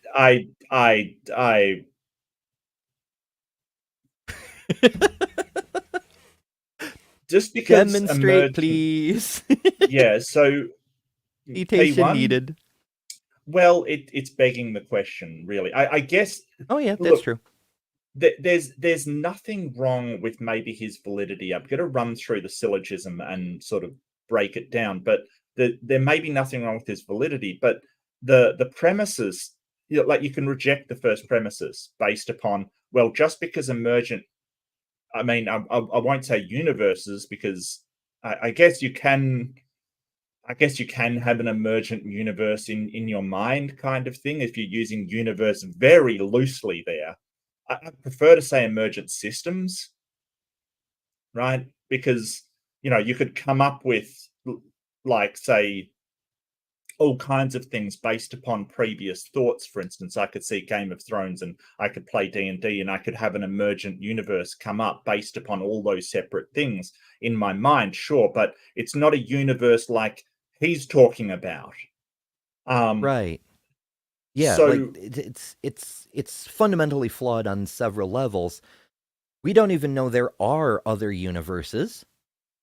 But okay, let's set that aside. Demonstrate they're emergent. Demonstrate that there are no. I mean, this is proving a negative. Basically, he's saying that he can demonstrate there are no universes that aren't the result of a computer or in a mind. That's pretty. It's bad. There's nothing redeeming about that premise, and that's the first premise. That's a problem. Yeah. So just because they exist in a mind and in a computer, and I'm using he's using universes. That's doing a lot of heavy lifting here. But let's just say emergent systems either exist in a computer or a mind. Doesn't mean they all exist in a computer and a mind. Like, he hasn't actually demonstrated that the only emergent systems exist in a computer or a mind, because you can have the weather systems, which is an emergent system from localized sort of wind patterns and temperature patterns and pressure systems. That's an emergent system, and there's no computer and there's no mind. Yeah, to our knowledge, the only universe that we can demonstrate is real. If it exists in a computer or a mind, that's not demonstrated. That's an assertion. It's circular right at the first premise, because he's assuming his conclusion. He's saying, here's the thing that I've pre-concluded as a premise. I wonder if it'll back up my conclusion. Yeah. The universe is an emergent universe. I think that could be debated. I don't think that has been demonstrated to be true. I mean, there's some really interesting models they are doing that it is an emergent on smaller properties. Sure. Okay. Well, that's sloppy language. There are parts of the universe that are emergent from other parts of the universe. That Sure. doesn't mean the entire universe is emergent from something else underlying it. It could That's be, true. but it hasn't been demonstrated. Yeah. Yeah. An emergent universe on a computer must still ultimately emerge from a mind. That's ishy. I can kind Yeah. of see where he might be getting that from. Like, even if we put in an AI on that computer to design a universe, it's It still must our originally minds come creating from the one. Yeah. AI, creating the computer, etc. But I mean, how do you even put a universe on a computer? So, but the thing is, even if, just say, like, because he's basically, what he's talking about here is simulation theory, an emergent universe on a computer, right? So if this is an emergent property of a simulation running, it ultimately must emerge from a mind. He's basically saying that mind has to be God. Why can't it be aliens? Why can't it be some other mind? So basically, automatically saying this mind is what we call God. So even in a simulation, he's saying, hey, that is a God as far as that simulation is concerned, which is an odd thing to do. It's like having the Sims, right? So if you're Sims, the human that controls the Sims is basically a god to those Sims. But why should that god be worshipped? Like, all you're going to do is take the ladder away in the pool and drown them anyway. You're not you're not deserving of worship by the Sims. You're being absolutely awful and controlling their every action, like, or not every action, but most of their actions. So um I have a problem with saying, hey, if we're in a simulation, then whatever controlling that simulation is a god. I kind of have a problem with that, because I think it really is just a matter of perspective at that point, just a matter of power, right? So if there is a alien race with enough power that they can change water into wine, there's still no reason why that alien race is a god. And I would extend that to a being that has created a simulation and put us in it. And if we're just part of a simulation and we don't actually exist, then the least of our problems is a god. For sure. And there's So loops within loops in this. It's yeah. basically defining the cause as God. Mm. If it were, anything, an infant alien in another universe pushed the start button on his computer and it Right. generated our universe from the kernel of a world seed or whatever. We're just going to call that God. Or, oh, do you believe the Big Bang happened? Well, that's God. Checkmate Right. atheist. Like, just defining a thing as God. And this Well, is the worst way to do it too, because it's so circular. It's saying the universe is the result of a mind. We call that mind God. Okay, you haven't demonstrated that. But also, there's an additional hidden fallacy in here. He's assuming it's the product of a single mind. Most computers, even regular computers that we mortals have, are made by many people. And there's no accounting for that. He's saying, well, there must be one true God. Okay, God is actually the entire trade union of computer programmers in the next universe up or something. Right. Like, come on, man. Yeah. And it is, as somebody pointed out, it is Kentucky atheist Joe pointed out, it is hard solipsism masquerading as a reasonable question. Kind of, yeah. It definitely is hard solipsism. So he's basically saying that we're in a simulation. Simulation must come from a mind. That mind is God. And you're right. You can define God as anything. Like, you can define God as your phone. You can define God as humans in general. Like, some people have said, well, you should worship humans and yourself, so you're God to yourself. Well, you can define God as anything, but at that point, like, and if you're defining the Big Bang as God, which is an excellent example, Em, so that's brilliant. At that point, the God becomes trivial. It becomes just a natural phenomenon that has no mind and does not, because the Big Bang, there's no mind in it. Even if you think a mind was behind it, right? There's still no mind in that Big Bang. It's not a thing itself that has thoughts and opinions. It's just a causal something that happens.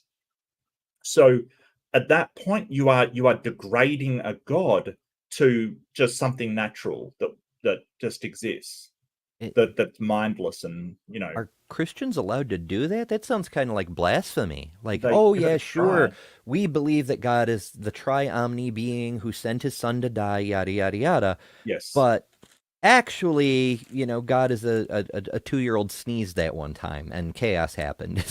Like, Well, isn't that kind of blasphemous? well, it's why my definition of a god, and I had this open room on what is a god, like what actually do you think is a god? Because I've run into people before that I've said, well, aliens could have created humans, and they've said, well, if they created us, then they're god to us, and it's like, don't you see how you're devaluing your god into just green people from Mars? Like, is that really what we would consider a god? Yeah. Should snails consider us gods? That's the question, and the answer would be no. We're not gods. Not even to a snail or to ants or something.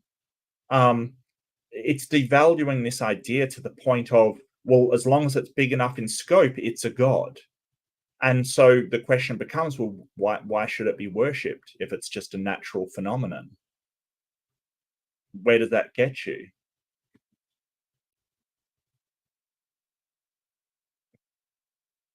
Sorry, peeps. I need coffee very badly. This is too much thinking. Premise 2, the universe is an emergent universe. I think from the data I just went over, this is a logical conclusion. Premise 3, an emergent universe on a computer would still emerge from a mind. Okay, this follows from the fact that computers require atoms to exist. They are physical constructs. And so even if our universe was just a computer simulation, that computer would require a physical universe to exist in. And so we would still have the issue of what the physical universe emerged from. Like technically, it's formed from atoms. That isn't the fundamental particles of it. It's interesting that we can't seem to find fundamental particles. That there doesn't seem to be fundamental particles. There is a sort of argument that goes along the lines of quantum monism, that like the entire universe is one thing, and we're just seeing parts of it, kind of thing. Like there is no fundamental particle of the universe. Which is very weird. Similar to single electron theory. But he defeats himself in a couple of different ways here. First of all, the computers as we commonly consider them do have to be made out of atoms. But really, any processor is just made of logic gates. I'm once again going to go to three-body problem, where there's a game within the story, not to do any spoilers or anything, but there's a game within the story, and as part of the game, the people who live in the game build a computer out of people, because all you need is just logic gates. You can do them mechanically, you can do them electronically, you don't have to build them on computer hardware, but that's a whole separate thing. But he says it requires atoms, which requires a universe. Well, minds also require atoms and require a universe, to the best of our knowledge, Yeah.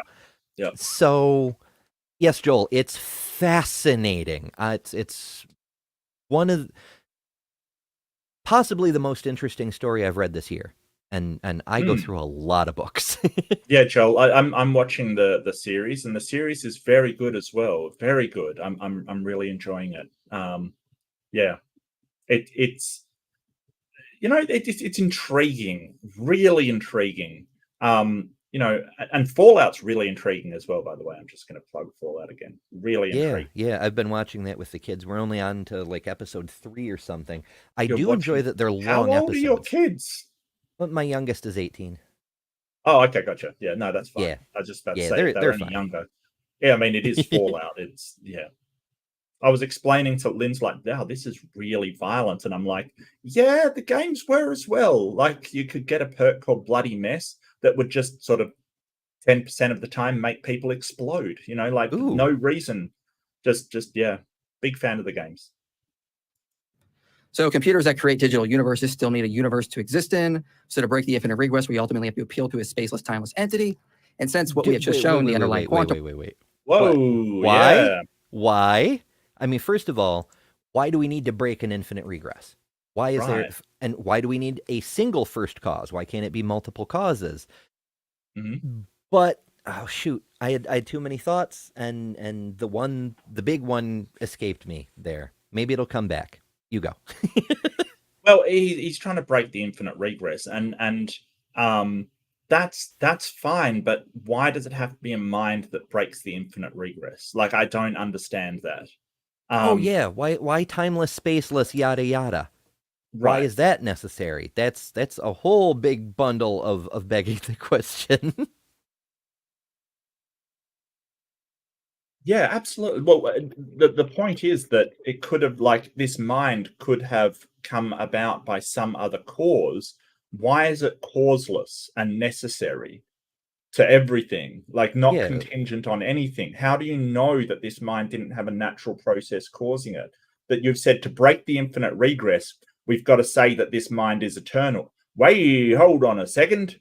How do you know the cause of that was not a mind and was eternal as well? Like, what? Why?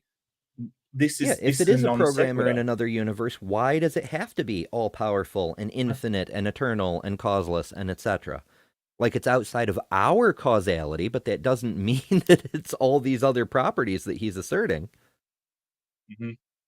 Yeah, I don't. Weird. Seems to be a huge reach there. World mimics the properties of a mind. It seems reasonable to refer that it is likely a mind.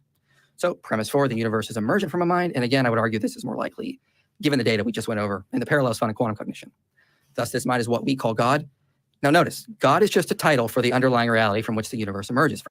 Wow, there's a lot of backpedaling in that statement. You know, he's doing the reverse Tour de France. The backpedaling is real.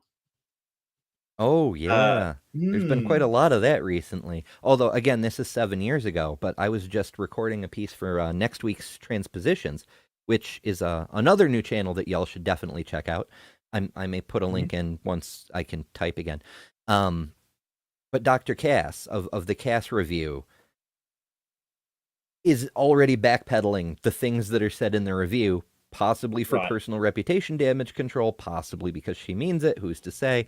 But yeah, people they like to put up a big controversial front and then immediately start to back away from it. And it's very strange. Yeah, T-Jump, he says that infinite regress is not a problem in logic. I think it kind of is. I guess there's nothing preventing an infinite regress, but logically it has problems with cause and effect. I don't agree that it's no problem. I think it's a problem, but it's a problem that we can't. It's sort of one of those unfalsifiable propositions, because if you're talking about anything infinite, how do you get to the end of an infinite thing, right? How do you know if something is infinite? It's impossible. That is the logical problem, right? So if you say, hey, it's infinite regress, how do you know that?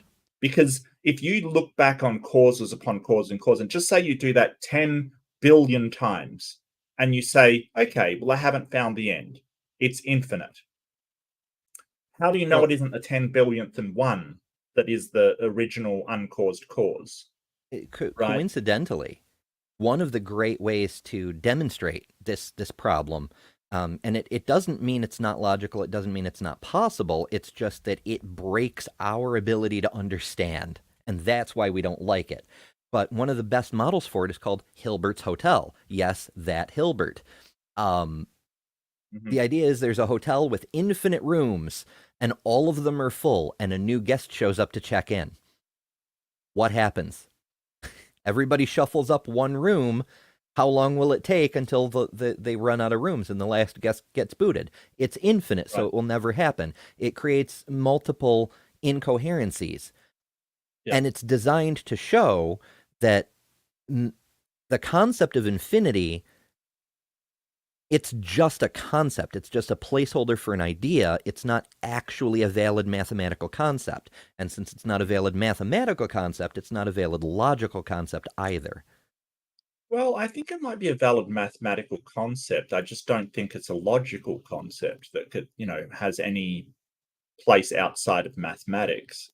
But just because of our inability to actually pin down anything infinite.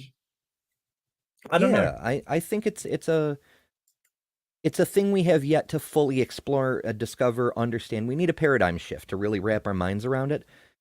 Remember, everybody makes a big deal over the fact that an Arab scholar came up with the numeral 0 in around 1100-ish. Prior to that, while it was definitely possible to have a 0, what we now call 0, but it was a similar, poorly defined concept until we had a numeral to represent it.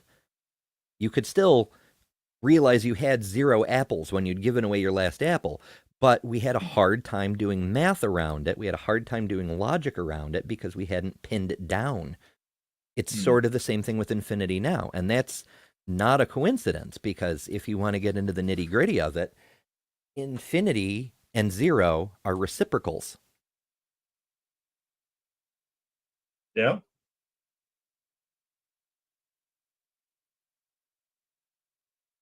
All that to say that, we need another brilliant, like beyond brilliant mathematician to reconceptualize. Like, it's such a vast difference in the way we look at 0 now compared to how we did prior to that innovation.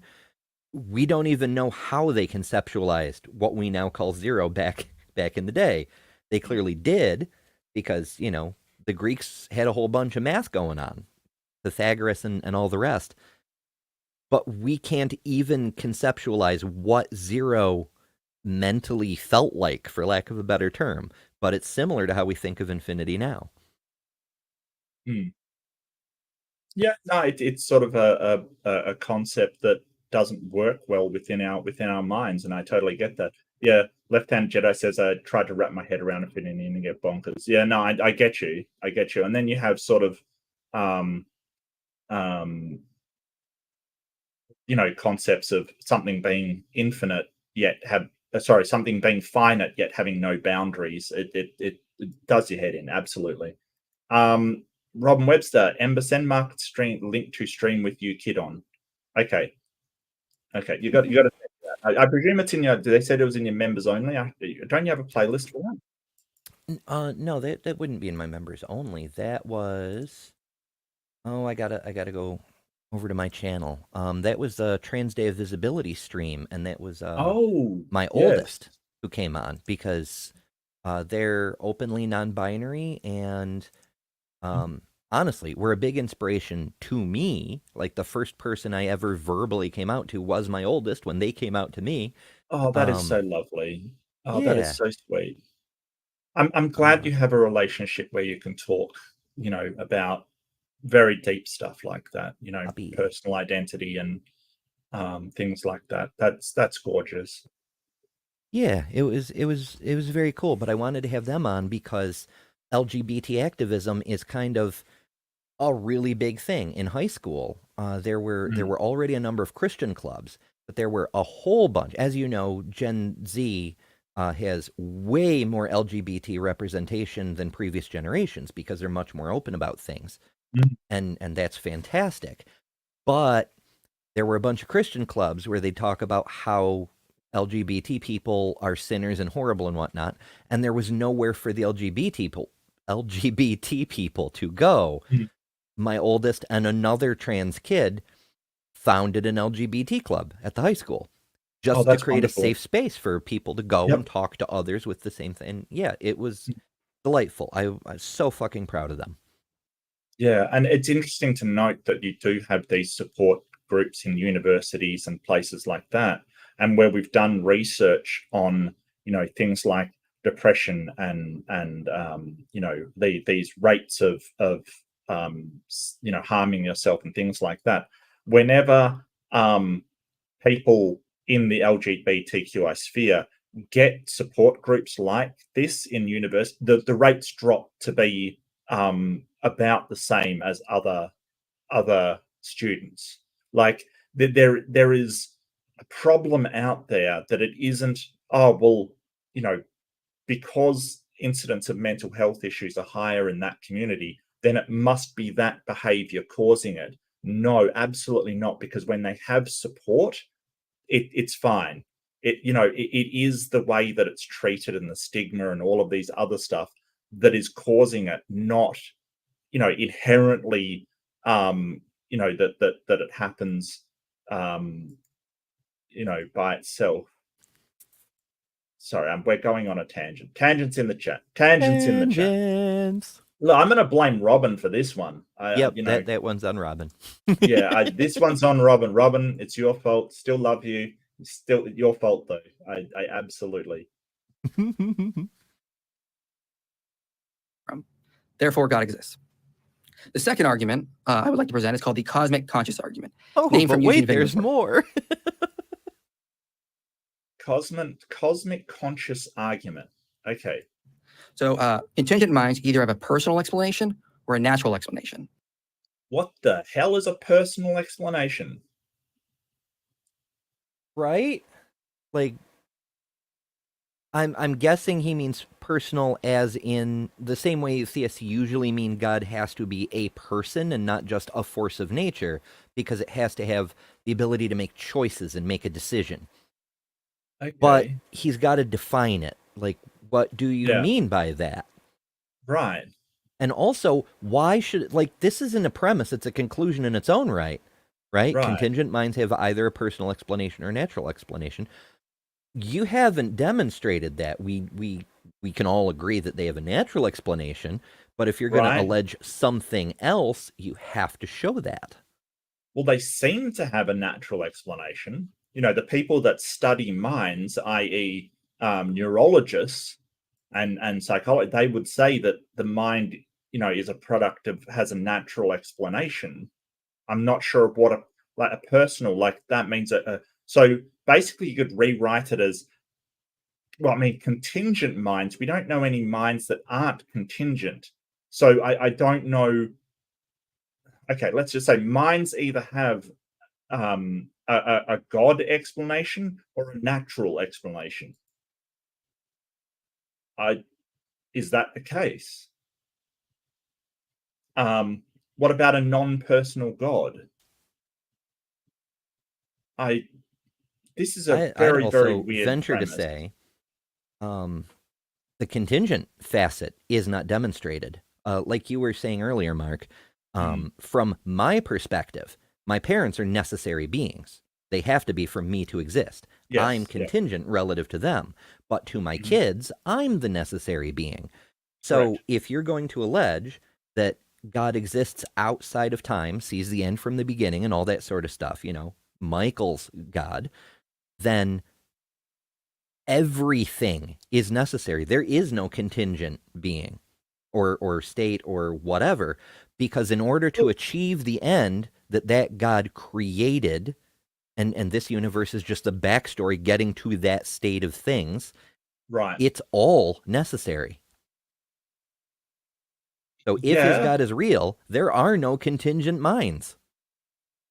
Yeah, that's if you think that there is a, at the moment we're not into, well, God has a, complete plan that is all planned out in advance. So he's basically avoiding that because there's so many problems inherent in that statement. So at the moment we're just saying that God kicked off the Big Bang. So, if you think deist God, where God kicked off the Big Bang and then just let everything run however it runs, right? Like, it doesn't care. It just, like you said, the baby alien hits the button to start the universe and then wanders off to play with another toy kind of thing. Then yes, that could be the necessary agent that has started it, but everything else is contingent on further. Oh boy.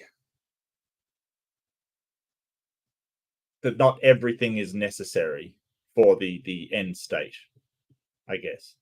Yeah, it's I don't possible know. that there are elements. In fact, it's quite likely, in fact, more likely Mm, than his God, that if this universe was the result of some calculation or other, and right. there is any element of randomness or entropy, and we know there's entropy in the universe, but anything that's eroding even slightly at the efficiency that won't affect the overall outcome of the movements of the planets and collisions of galaxies and whatnot, but there's room for variation within the formulas, then the existence of life itself is there's a very high probability that we're a glitch.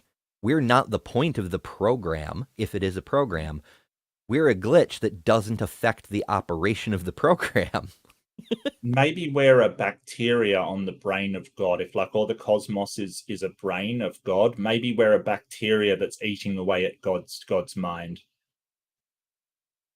I don't know. Oh, yeah, it's possible. We're giving God dementia.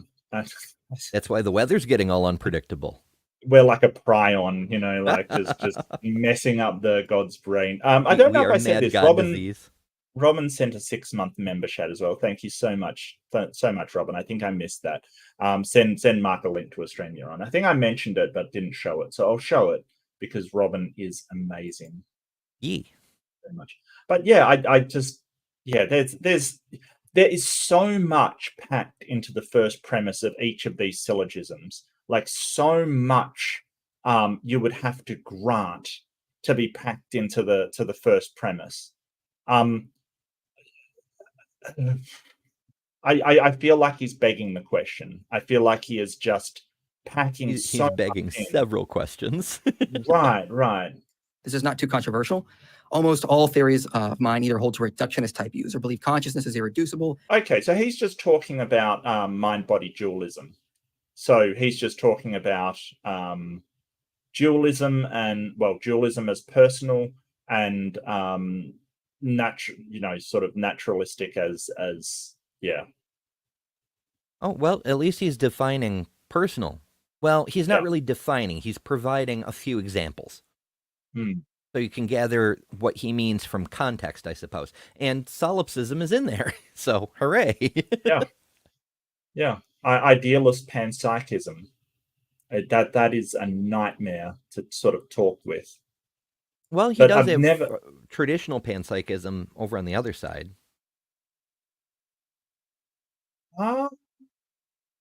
Yes, I guess so. Yeah. It's But turtles all the way down. It's it's panpsychism all all the way down. idealism. And here's the thing about idealism, and you run into people that believe in idealism, which basically what it means is, I mean, it's amazing that he doesn't have empiricism over on the naturalistic side. I don't know why that's not there. Because imperialist universe, yeah. So imperialism, yeah, the only truth can be found when you crack down on anyway. We're going to conquer the Martians. Right. So empiricism is basically the idea that truth statements and what we know can only be derived from interacting with the world around us and our senses. Right. So this was Hume's position. You can only know what is real via your sensory input. Right. That's the only way you can find out. Idealism says that the only way you can know what's real is through logic and your ideas, like internal logic kind of thing, and your the way your mind works. Now they're very, very conflicting ideas, but what I've noticed is that the idealist will always default to empiricism for anything important, right? There's no point where the idealist will go, no, I can't rely on my senses to cross the road. I'm going to use the logic of my head to know whether there's traffic and ignore my senses. The only time the idealist will employ idealism is when it's something that can't be demonstrated, when they have a god or they have a miracle or have something else where you say, well, in order to check whether our phone is dying or something is happening or anything in the real world happening, we have to rely on our senses. They'll go, no, I'm going to turn to idealism for that. And I don't understand why. Because everything, Well, it's everything important, and the idealist will fall back on empiricism for anything important in their lives, right? They absolutely will. They won't go to pure logic for knowing if they should buy a house. That they will actually look into the matter and investigate, all of the documents. They will rely on the external world for everything except the things that they want to be true. So I don't have a whole load of respect for idealists. I don't. I'm sorry. They're not the ideal idealists. I think that they just pick and choose what they use it for, and Well, that isn't I a don't know if consistent way. it's not necessarily true. I think it's they use it for the one thing that they can't use empiricism for.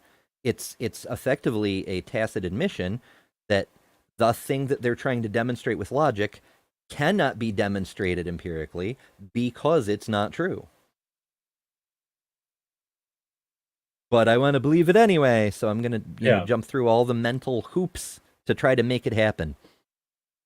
And sort of the substance dualism, it goes into and I mean you get into stuff like Neoplatonism, like the idea that everything that exists has some kind of shadow idealistic form behind it, and it really gets bogged down in this idea that mental constructs actually exist somewhere, that there's a plane, an alternative plane of thought where all mental constructs exist. And it becomes, at least to me, absolutely absurd.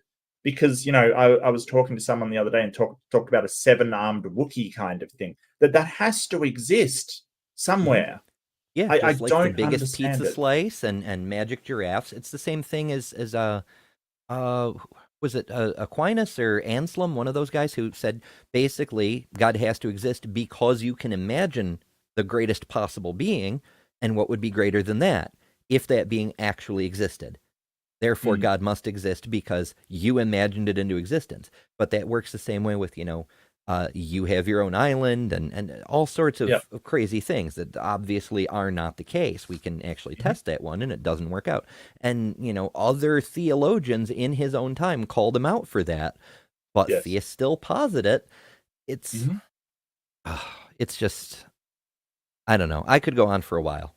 I'll let that one go. As is, it would have to come from a fundamental conscious source. So, premise 2, quantum mechanics and other fields of science imply the natural universe is emergent from information processing and consciousness. No, it doesn't imply the natural. No. Some quantum physicists have done this as a thought exercise. I don't think that quantum mechanics implies the natural that the natural universe is emergent from it. That is no. It's an important distinction here. Quantum mechanics is a system of formulas and mathematical processes. It's not the same as general relativity, where it makes specific predictions. Quantum mechanics is a mathematical system. General relativity is a physical model. Right. Not the same thing. So quantum mechanics doesn't say anything or imply anything. It's a tool for working out processes and equations. It's like saying, algebra implies the butler did it. No, that's not how anything works. Controversial premise. But this could be coincidentally, what you said about the Neoplatonism, Plato was one of the first big advocates of using absurdity as a counter argument. Yes. Like he was famous for taking his opponent's arguments, blowing them up to absurd levels to show the obvious flaws in them. And that's exactly what we have going on with Neoplatonism. Yeah. Argued from the data I just went over to support the digital physics argument, and I've argued this more extensively in my videos, obviously. But essentially, numerous experiments in quantum mechanics does suggest consciousness does play an important role in wave function collapse and the appearance of material reality. Oh no! Oh no! Oh no! He's going straight into the observer effect, isn't he? Yes, he is. the observer effect doesn't need consciousness. Like that's not, you've watched too much through the rabbit hole. You've watched the wrong things. So for anybody who's not familiar, real quick TLDR, the observer effect is a misunderstanding of something that happens with the double slit experiment. And there's tons and tons and tons of background information that we could and probably should go into, but we don't have time for that because we're only 6 minutes into this debate. TLDR, No. when you shoot photons at a pair of slits, you get an interference pattern. Well, we wanted to try to observe which slit the photon goes through to see how the interference pattern works. But you can't actually observe photons without absorbing them. So instead, we used electrons. So we shot electrons through the slits and got an interference pattern. And then we put a detector by one of the slits. And when the detector was turned on, that's the observation. We're not actually observing. Us looking at an electron doesn't change its behavior. But with the detector turned on, the electron's behavior changed and it started behaving like a particle. And the presumption, and there's brilliant physicists in the UK who, according to them, have $1 million award out for anybody who can solve this, but it's been solved for decades. When you take an electron, which is an electromagnetically charged quantum of energy, or particle, however you want to look at it, Copenhagen interpretation, whatever, and you put it through an electromagnetic field, because that's how you detect an electron has gone by, is your detector is an electromagnetic field. It senses the disturbance of the electron going through.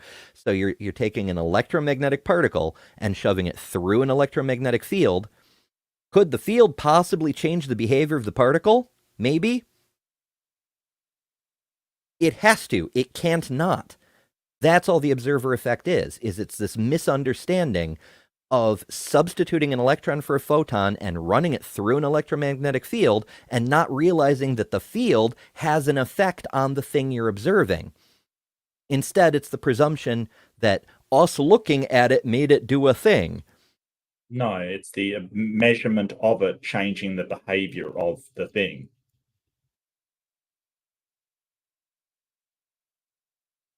This is bad. This is really bad. I don't think quantum physics is Michael Jones's forte. I don't think this is what happens when people.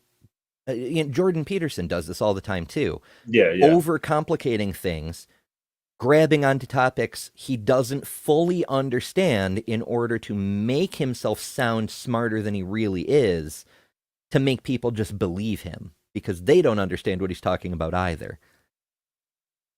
But then you get caught out with this kind of thing, like saying, the observer effect. It's the universe has to be observed to collapse the probability wave function. No, that's not how that works.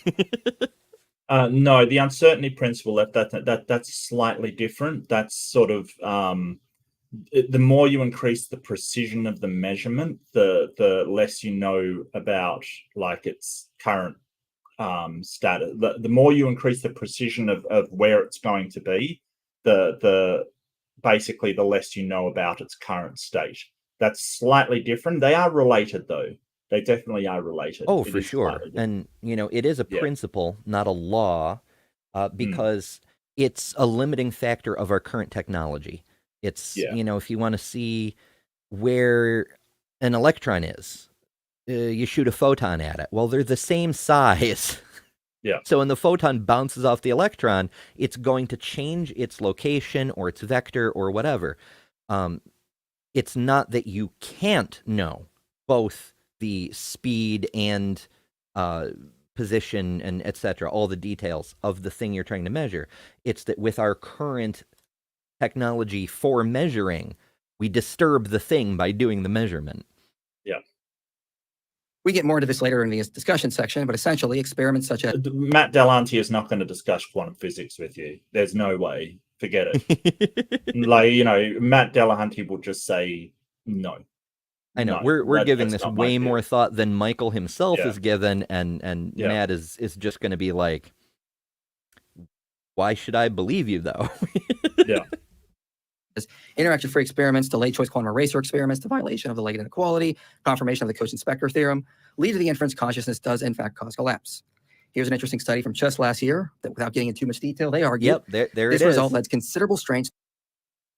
He rattled off a bunch of studies, and we could look them up if we really wanted to, but ultimately Yeah, what he's I getting don't. at is Yeah. consciousness causes collapse, and And that's that not true. is not true. No. That's not what they're talking about, the observer effect. But, theists will be theising. I mean, it's even worse than that, too, at a certain level, because he's not talking about the behavior of a specific electron going through one slit or another. He's talking about reality as if it were a quantum waveform that needs to collapse into a single thing. This is a thing that people don't understand, people like Michael at least don't understand about the rules of quantum stuff, is the idea of superposition, that there's multiple possibilities stacked on top of each other, and when you make an observation or a measurement, you collapse the wave function into whatever is actually really happens. It's Schrodinger's cat. But Schrodinger made the example in order to demonstrate how silly that concept is, not to show that it's real. I mean, you could do it mathematically and show with the zeta function, you have a possibility and a counter possibility.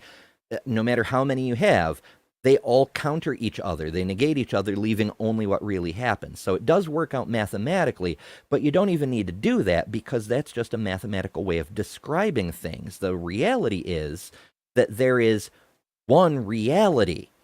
There are no alternate possibilities stacked in superposition. It's just our ability to describe and predict has to rely on a probability distribution. It doesn't mean the probability distribution is real. It means our formulas aren't as precise as we would like.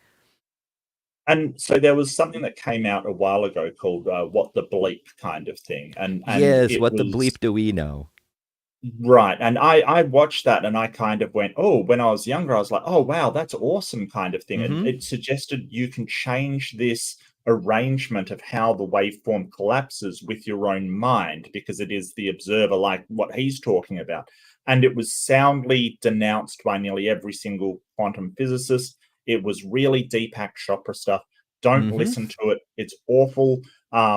It's this kind of thing that, well, it really appealed to my mother at the time, but that the observer is the one collapsing the waveform, therefore we can sort of, all of these possibilities. No, that isn't what they're saying.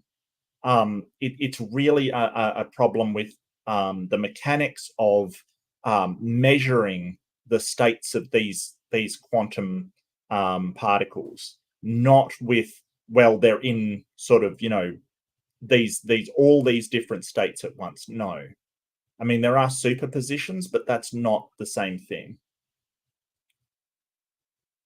Yeah, the real superpositions are like in geology. There are multiple layers of time stacked on top of each other, and assuming the ground hasn't been disturbed, the newer layers will be on the top. To interpretations of quantum theory already set an observer-dependent framework and demands for revision of those which are not. So the observer does seem to play a role in quantum processes. Now, the number one objection I get on this is that interaction or decoherence alone is enough to explain wave function collapse. But this is a popular misconception. Really? It's a popular... Okay. Does decoherence solve the measurement problem? Clearly not. What decoherence tells us is that certain objects appear classical when they're observed, but what is an observation? At some stage, we still have to apply the usual probability rules of quantum theory. I bet you, like more quant mining, when he goes into what is an observation, it will be a measurement of the particles. I don't see how this backs up the idea of, well, it requires a mind to observe it in order for that waveform collapse. Yeah, and that's literally what's happening to get an electron to behave like a particle. Yep. Because, there's interpretation, and there's reasons there's different interpretations, like the Copenhagen interpretation and other interpretations, is because we need different models depending on what it is we're trying to figure, because it doesn't fit into any single model in conventional normal particle physics, because it's not strictly a particle. It's more often than not more closely related to a wave. It behaves like, I mean, just the idea of a photon. This is where quantum physics gets its name from, is a quanta is a single unit. It's the lowest amount of energy that can be emitted by an emitting body. The photon is just the amount of energy equal to one quanta. It doesn't mean it is a physical object. That's the unit of measurement. It's like saying 1 Celsius is a physical object. That's not how that works. It doesn't even make sense. Right, or 1 Kelvin. Yeah, absolutely. Yeah. Maximilian Schlauhauser says, decoherence arises from a direct application of the quantum mechanical formalism to a description of the interaction of a physical system with its environment. By itself, decoherence is therefore neither an interpretation nor a modification of quantum mechanics. And of course, we have observed collapse in experiments without interaction taking place. But that's sort of like if you set up a computer to take autonomous measurements of these things. If you don't ever look at the results, the waveform will never collapse. That is ridiculous. You know, that the whole idea that it can sort of measure it, but you need a mind, like an actual mind to look at it to enable that collapse. That's not correct. I don't know why he's making that distinction. It's like saying, as long as I never look at my lotto ticket, it's both a winner and a loser until someone looks at it and collapses the probability field. No, as soon as the numbers are drawn, it either won or it didn't. Right. Thus, as John von Neumann, Henry Stapp, Fred Kuttner, Bruce Rosenblum, Bernard Hasch, Richard Cohn-Henry, Stephen Barr, Ian Squires, all argue this philosophically leads to the conclusion that consciousness ultimately causes collapse. Notice I'm relying on physicists here. So it follows the opinion. I don't know any physicist that says that collapse requires consciousness. I mean, there's probably one or two out there, but it certainly isn't the consensus. Yeah, definitely. I mean, I notice a lot of these are pop sci books, like, Brief History of Time or Universe in a Nutshell. I see 2 of them are actually textbooks, but we don't know what's in them. He's not even going to pull a quote out of them. He's just showing the cover of them. But obviously, decoherence doesn't require a mind, because quantum processes have been carrying on just fine and dandy since long before humans were here to observe things. Right. I don't know. I really don't know. It's a weird statement to make, and so I think that it's been postulated. I don't know. It certainly has no actual weight behind it in science. Like I think he's really trying to stretch here. Like, because it's been postulated, then it's true. Hell no. And I think that most physicists, even ones that have suggested it may be the case, are a lot more tenuous than he's trying to make out. Appearance of the material reality is emergent from consciousness, not the other way around. Thus, conclusion 1, the natural universe cannot be the explanation of contingent minds, since the material reality emerges from consciousness. My third argument will support this as well. Premise 3, the explanation of the existence of conscious minds is personal. This personal source is what we call God, and therefore God exists. So unless Matt can demonstrate consciousness is emergent from the brain, and trust me, I'm willing to go over several. We know we can demonstrate consciousness is emergent from the brain. Sure. There's so much else wrong with his argument, but we can set all that aside because of what he just said. I mean, Mark has covered this in many videos over the ages, but TLDR, damage to your brain results in changes to your personality and the way your mind functions. It absolutely is linked to your brain. Yeah. And you damage the brain enough, your mind exits. It becomes non-mind. Like, there is no mind without a sort of, if you have a really damaged brain, you have no mind. I mean, it was interesting. I've got to put up a sort of room rumble where I went to Praises, and he was claiming that people have been brain dead and come back from that, like completely brain dead. Like, that, it's insane what they think. which has never medically happened ever in the history of humanity. That would be quite the case study. Right. I think 10 minutes is the longest anybody has ever gone and woken up, and with severe brain damage. Like it's not like you can just turn off the brain and the cells die and then they come back. No, that's not the way this works. They've also got a big problem with split brain patients, people that have had their corpus callosum split, that have two different personalities in each side of their brain, that see two totally different things, that are, basically your brain's piloting each one separately. If your mind is something, sort of outside of that, why does that split as well when you split the brain? Yeah, it's a difficult one, especially if you're going to get into the supernatural stuff. Like souls, for example, like which version of yourself is the one with the soul, or does it create a new soul when you split the brain? Weirdly, I actually meant to bring this up on transpositions. I'm going to mention it again. When Bree was talking about J.K. Rowling, there's this idea that she used to be a really good person. Now she's a mean person who spends all her time trying to screw over people who are much less powerful than she is. Yeah. What happened? Well, weirdly enough, the answer is in her books. She wrote 7 books, just like Voldemort's 7 Horcruxes, and we find out that each time you create a Horcrux, you have to split your soul. And after book 1, she still had 50% of a soul. After book 2, it was 25% of a soul, etc., etc. After book 7, she had 1.25% of a soul. And is very inhuman, and that's why she's become so mean. And if you count the cursed child, now you're down to less than 1%, and that's problematic. Yeah. So maybe that's why I got something to back that up. The books got darker as they went along, right? Mm-hmm. They got darker and more scary as they went along. It's her soul decaying. So you're saying that the Horcruxes we have to destroy J.K. Rowling's are the manuscripts of her book. I would have chosen something probably better, like the amulet or something, but never mind. A book seems pretty it vulnerable. works though, because that's what guarantees her immortality. Studies in neuroscience, as I've done on my channel, the most likely explanation is consciousness is irreducible and thus grounded in a personal source. This is also supported by philosophy. Consciousness is irreducible, and then so therefore it must be grounded in a personal source.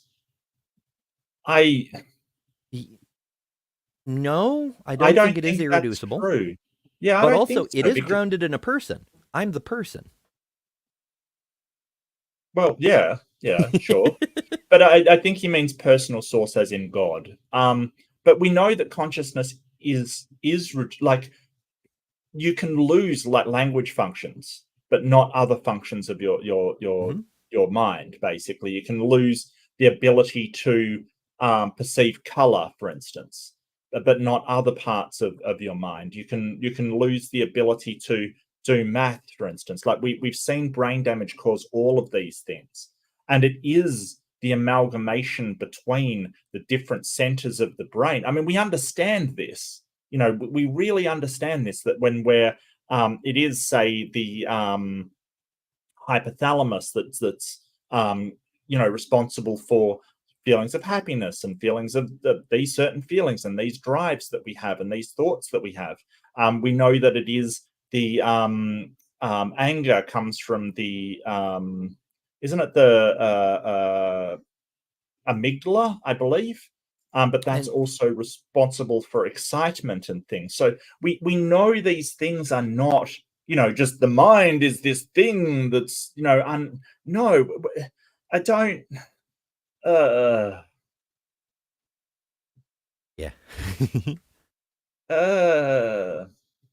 But like a lot of that doesn't even require consciousness. Like, dogs can get angry.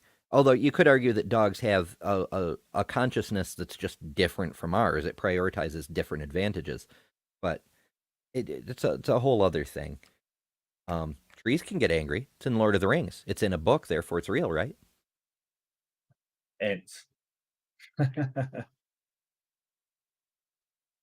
I like the ends.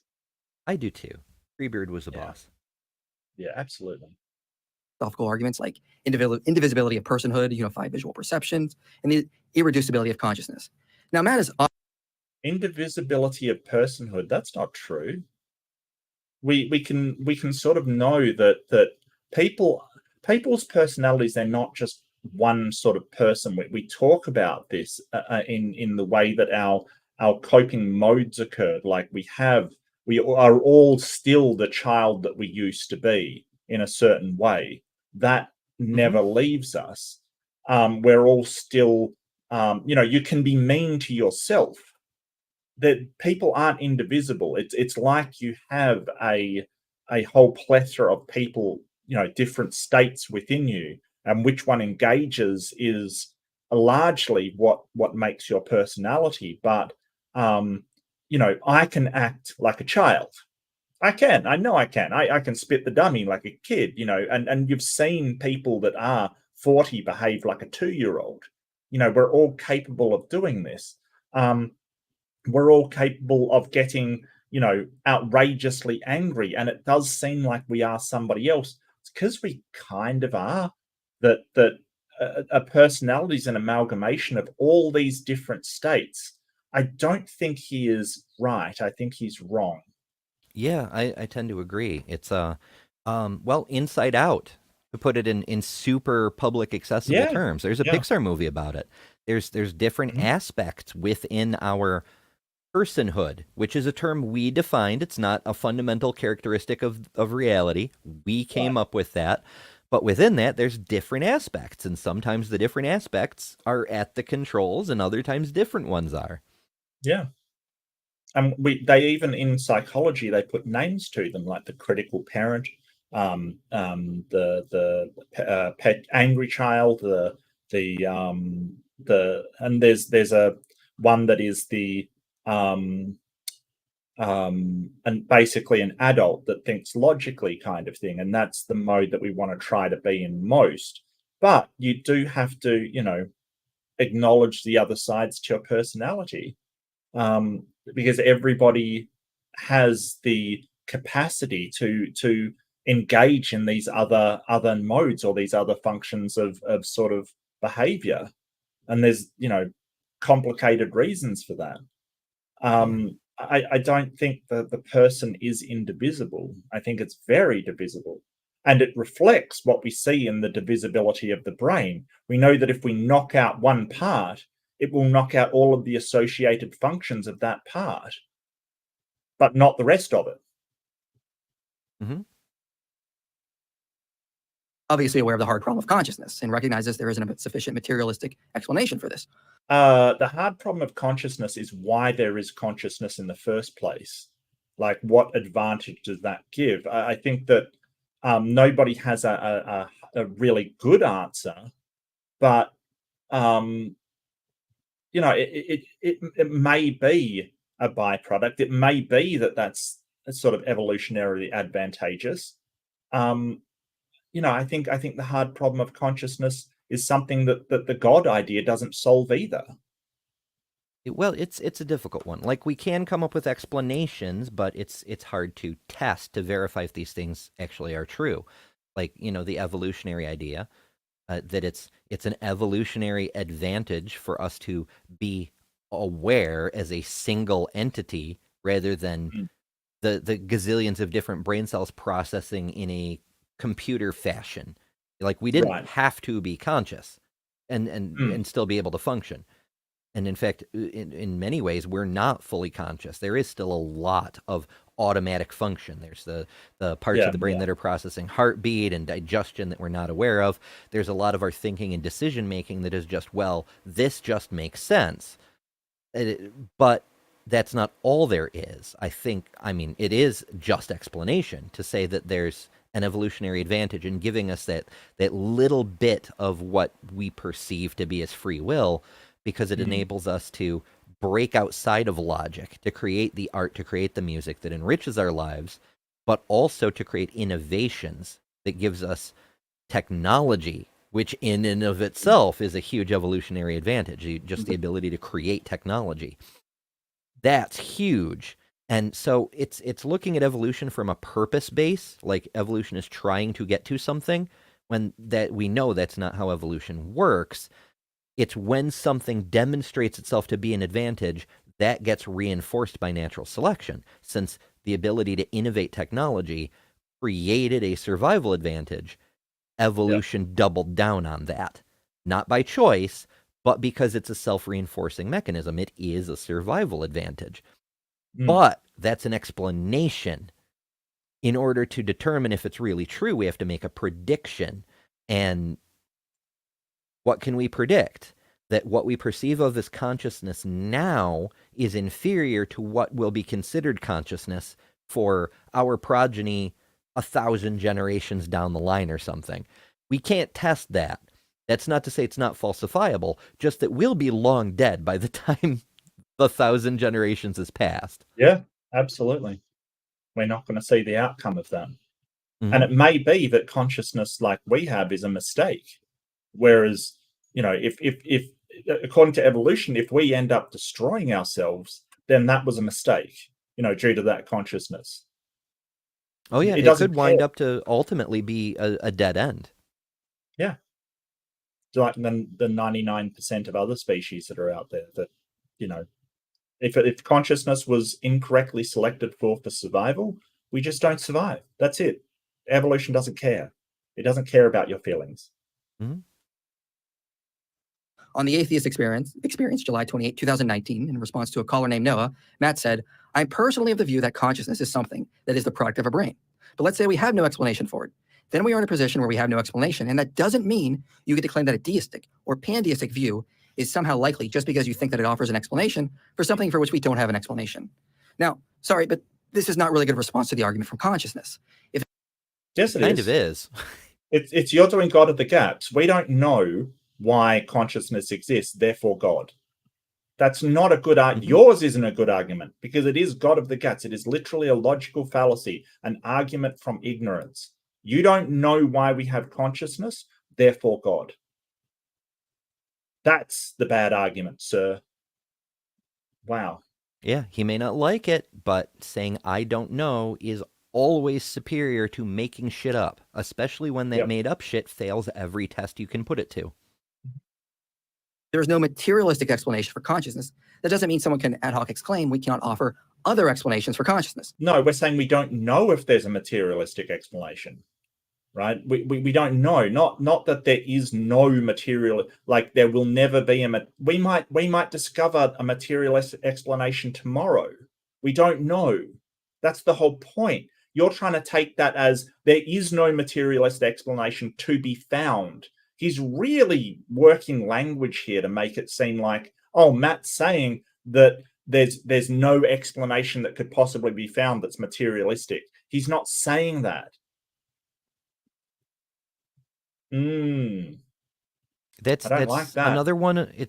He's got a big problem with anthropocentrism. Like right now, it's temporal centrism. It's we are the most advanced now that we've ever been. Therefore, what we know now is all we will ever know. And we know that we don't know for sure it's not true, but it's probably not true because every time that's happened, like famously in the mid 1800s, someone, I forget the details of the story, but someone made a motion to Congress to shut down the U.S. Patent Office because everything had already been invented. And that clearly wasn't true. They just couldn't envision anything more than what we had at that point. And they thought that sort of discovering the atom, that would be the end of our discoveries in science kind of thing. Like that would be it. Did not turn out to be the case.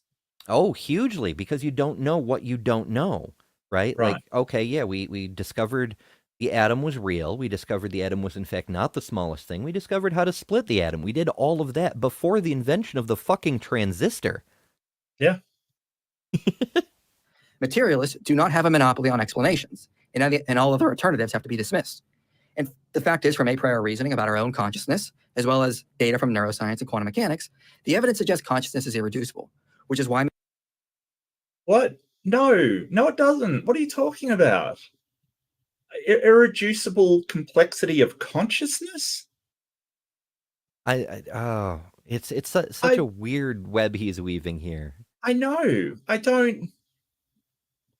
What the hell? You do realize people get brain damaged, lose one function of their mind, but keep others, right? If that's true, how is it not reducible? And looking at it the other way, like I was saying, you could argue that dogs have a version of consciousness that prioritizes different things than ours does. Like, dogs can be aware enough of their reality that they can anticipate their master coming home. They're human. They can anticipate dinner time, but they can't do long division. It's different capabilities. So there's a version of consciousness, which means the version of consciousness we have is not irreducible, because there's components of it visible in other species that don't have the other components. Right. This makes no sense at all. Materialism suffers from the hard problem to begin with. As William James said, matter is not that which creates consciousness, it is that which limits consciousness. Thus, contingent minds like ourselves would likely be contingent on some sort of larger consciousness, so to speak, that controls reality and brings other contingent minds into existence, who we call God. And once again, God is just a title for the mind behind the universe. Finally, I was planning originally to present a moral argument, but I feel that topic deserves its own conversation, so I'll supplement these two arguments with the introspective argument. So premise one, the mind exists. So no one with a mind can doubt this. This isn't really too controversial. Premise two, the properties of the mind are not that which matter can have. Properties of the mind are not that which matter can have. Composition fallacy again? Yeah. An atom can't do long division either. Right, but that's like saying the properties of the computer are not that which matter can have, right? That we're talking and communicating on by computer and by internet, right, over a networked system. But matter can't do that. So it has to come from somewhere else. No. Yeah, it's not a supernatural thing. It's an emergent property. That's the nature of these things. Like, and there's no. You want to get into the mysteries of the universe. Yeah. Why does adding a proton to an atomic nucleus change the fundamental nature of that element? Why are some atoms metallic and others are not? Why are some things solids or liquids or gases at certain temperatures and others have completely different characteristics? Why does changing one nucleus do that? And it doesn't even do it in a predictable way.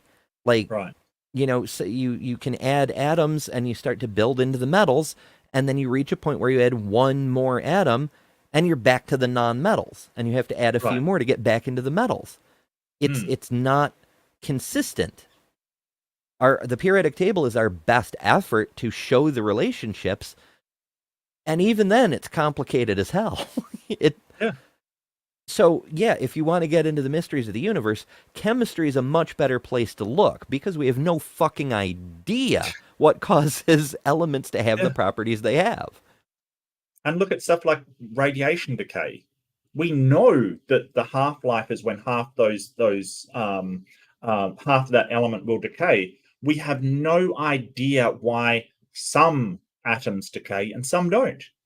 Like, it seems to be completely random which ones will decay, but they decay at exactly the same rate. Like, it's baffling. Weird. But we can sort of say, hey, but the individual atoms don't have that property. Yeah, that's right. The individual atoms don't have a half-life.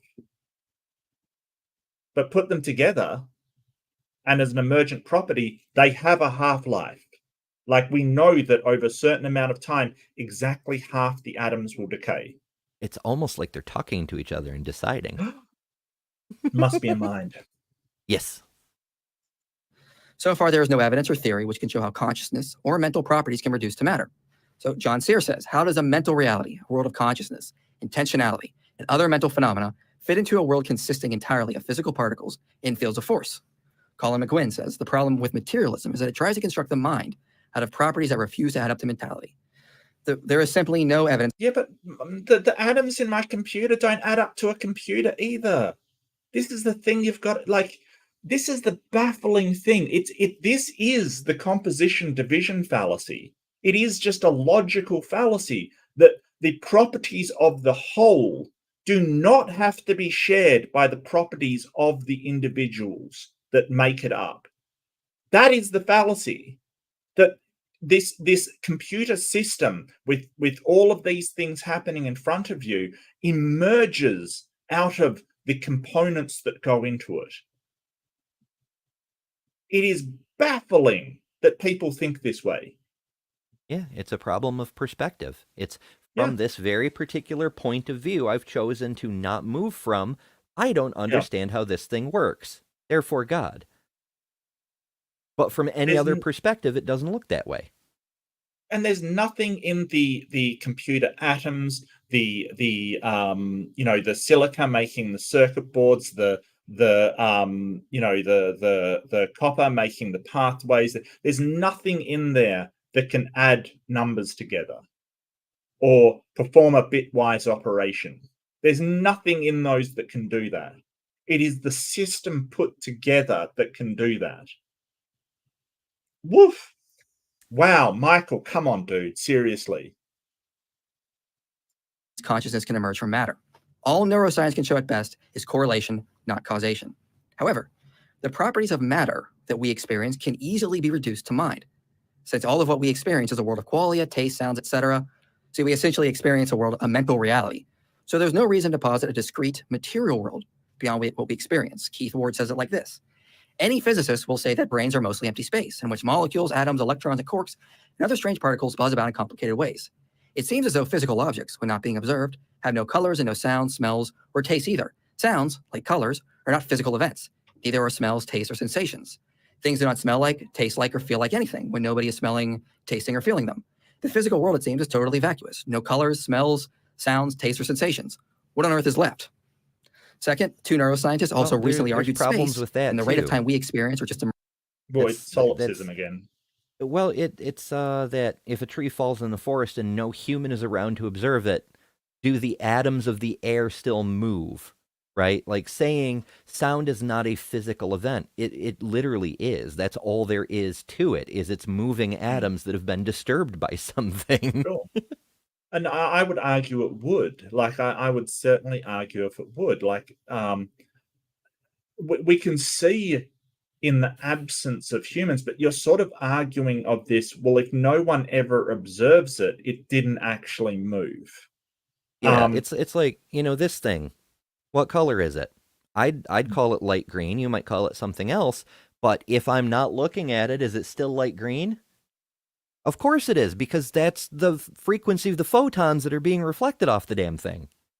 Yeah. Yeah, and so it's this kind of weird thing that he's kind of saying. He is appealing to solipsism that, hey, all of it goes through our senses. So how do we know that the real world is real and not just something coming through our senses? This is sort of, I mean, it's interesting, but I think it really misses the point that you're not giving a reason to believe in God. You're giving a reason to doubt reality, I think.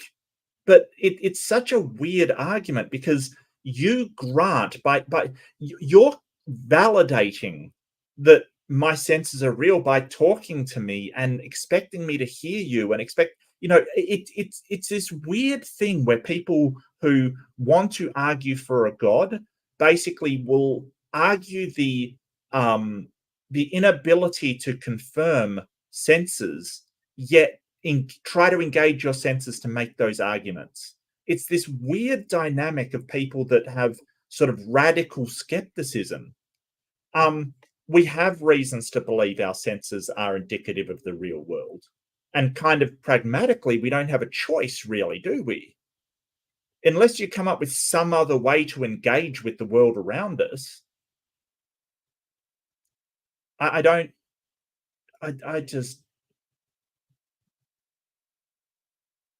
mean, well, in theory, because like we were discussing earlier, it's not strictly necessary for us to have a consciousness to operate in this world. We just need the illusion of being a single entity instead of just a conglomeration of cells. You don't have to be conscious in the way we think of consciousness to do that. A logical process or algorithm could do that. So it's not unthinkable that we could suffer a certain kind of brain damage that removes our consciousness, but still keeps our functional capabilities. I dare say, if such an accident were to happen, that definitely happened, right? People have lost consciousness, but their body still operates. People in comas, for instance.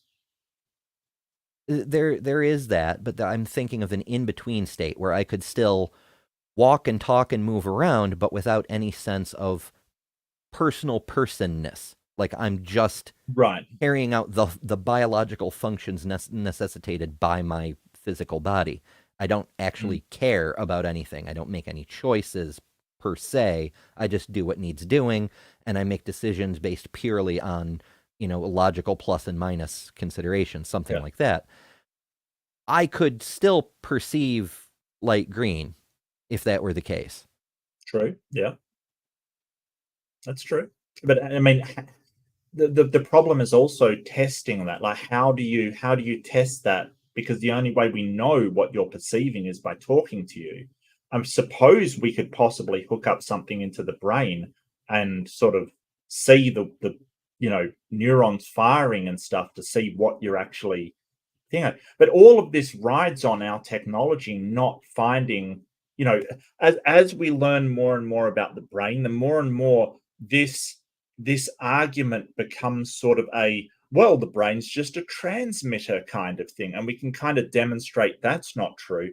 It's becoming this tiny corner of, there's something there that we don't know, so therefore it's got to have this personal mind behind it. It seems like it's retreating into the corner from the mind is completely unknowable kind of thing to, you can't prove it's not two things. Yeah.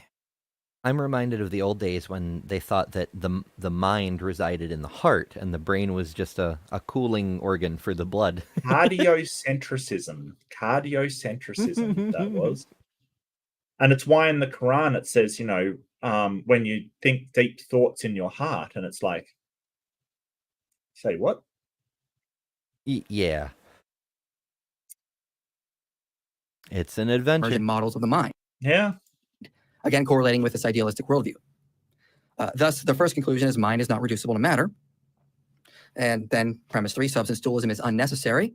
So Matt, from what I gather, agrees with me on this, so I don't have to worry too much. I could argue this from Spinoza's interaction problem, but conclusion, all is mind.